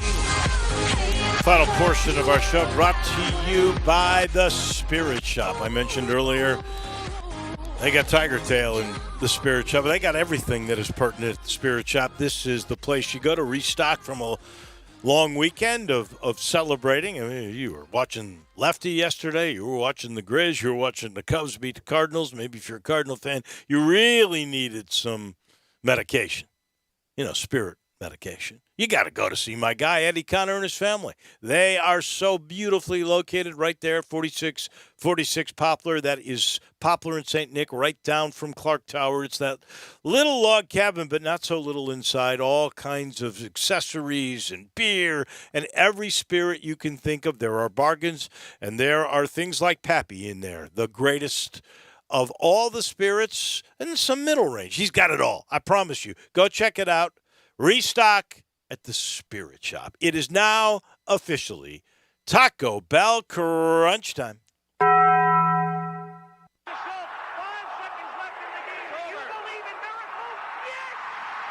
crazy, folks! Go crazy! This is for all the biggest crunch time. You are looking live. In your life have you seen anything like that? Goodbye! Hello, Haskell. Boop! Choo-choo! What's happening, big dog? How you doing? It's obviously crunch time. Hammer, nail, coffin, this baby is over. On one, on two, on three. Hey! Time for Taco Bell Crunch Time. Taco Bell, home of the crispy tortilla chips, topped with a double portion of either seasoned beef or shredded chicken, plus refried beans, nacho cheese sauce, reduced fat sour cream, guacamole, and a 3-cheese blend. Nachos Bel Grande, heaping portion of chips, topped with ground beef, tomatoes, beans, nacho cheese sauce, and a dollop of sour cream. Taco Bell, home to great food you get on your way home real fast, and they bring you crunch time every day. We learned we had confirmed, and we needed it. I needed it. It was the best sports weekend since the virus, since it started controlling our lives, and we tried to work around it, and we kind of had college football, and we kind of had college basketball. We made the best out of all of it, but this weekend had golf, had NBA, had hockey, had baseball, had college baseball, had people out at AutoZone Park, and it felt and sounded great Saturday night. I needed it. We're on the way back. Hallelujah. By the way, that Saturday night crowd, I know both of my sons went to the Redbirds Big game. Fun. I heard that crowd and saw some pictures that the Redbirds put up on Twitter. I mean, that looked like a real pre-pandemic Saturday night with fireworks baseball crowd. It did. North of 5,000, good game. I can't stand how they do extra innings, but I'm not going to let that stand in the way of fun. Well, we learned today Donovan Mitchell, who was not happy about not being allowed to play against the Grizzlies in Game 1. He has been cleared. He will play for Utah in Game 2 on Wednesday. We can clearly liken that to adding John Morant to the Grizzlies roster if he were out. That is the kind of player Donovan Mitchell is. We'll see if that is going to change the complexion at all of this series. We also learned just a minute or two ago, Hunter Goodman, the great Memphis baseball player, has been named first team All-AAC. Boy, I wish Hunter, who has been so terrific, I think he's got a shot at being a professional baseball player for sure. I just wish there had been a couple more players to compliment him for Rock, because That guy, as good as he is, has endured some tough seasons. He has, and he's played well. And Dave, a lot of tournament play starting tomorrow around the country. SEC tomorrow is single elimination day for teams. You lose tomorrow, it's over unless you're going to the College World Series. I could have done without. I'm glad we're getting 55% from 20 to 40 to 55% allowed for Saturday at FedEx Forum. New York City's more open than Memphis. I didn't think I'd ever live in that world. Nashville, Bridgestone Arena, they're close to full capacity. I don't understand why it's so arbitrary. Well, I do know why, because they can. And I think now it is nothing but about being in control and for theater. The virus is over. Take yes for an answer. I don't quite understand the rationale behind Shelby County's health department and where they came up with the numbers. Why was it 20 to 40? Why 40 to 55? Why not 40 to 80? I don't know, and I would love to hear the explanation. I think they should be very forthcoming as to why they think that this is the right number. Put logic to the stat. So that we can the science is what we heard for a year. Understand, right? Follow the science would be fine with me. But if you are, explain to us why. What is the exact rationale for the reason for the number that you are putting out there? Why is it 55%? I guess I could have been done without. I mentioned it before. Aaron Rodgers will not be attending the OTAs, but he's not the only big-name quarterback who says he doesn't want to play for his team. There's a lot of uncertainty surrounding Deshaun Watson this upcoming season, and those could be legal problems too. The Houston Texans quarterback apparently certain of one thing. He does not want to be on that team either, and he is not showing up for the OTAs in Houston. I saw the story where Aaron Rodgers could lose $500,000. I have no idea what this could cost Deshaun Watson. Keeping a close eye tonight on a lot, including my Islanders, 2-2, key odd game in a best-of-7 series. We'll watch that. Are they your Preds again now that they've won 2 double overtime games? You better believe they're my Preds. In? Nashville. Oh, yeah. Figured you would. Yeah. Look at the crowds in Nashville. Miami at Milwaukee in the NBA, 4.5-point favorite for the Bucks. They're fortunate to be up 1-0. Portland at Denver. Portland looking to go up 2-0 on the road. And this is why the MVP voting is completed at the end of the regular season, because I'm afraid if Denver got bounced early, that would hurt Nikola Jokic in voting, but the voting's already done. Cardinals against the Southsiders tonight. Tony La Russa show. Cardinals will never beat a team from Chicago ever again. That could very well happen because those White Sox who were swept by the Yankees are hot and furious. And the Cardinals, let's face it, their psyches are damaged because very bruised. That very Chicago bruised team. And big of you not to rub it in today. It just shows what a big guy you are. Why would I do that? The Cardinals, they'll probably win one of those games with the White Sox. Maybe. Real quick, what kind of reception is La Russa going to get? Well, it's in Chicago. Oh, it's in Chicago? I'm sorry. Yeah. I don't know why I thought that was in St. Louis. Okay. That'll, I guess. Might be worse there than it would be in St. Louis, the reception TLR would get. I think he'd get some love in there. I don't know what the Chicago White Sox fans' reception will be for La Russa. He is not exactly a beloved figure there. We thank Ted Butler, David Cobb, Anthony Sane, and Pete Prenica. We will do this again tomorrow. We thank Gabe Kuhn, and we thank Josh Crawford for filling in today for Drew. We'll see you same time, same place tomorrow. Have a great night, everybody. Hey, I heard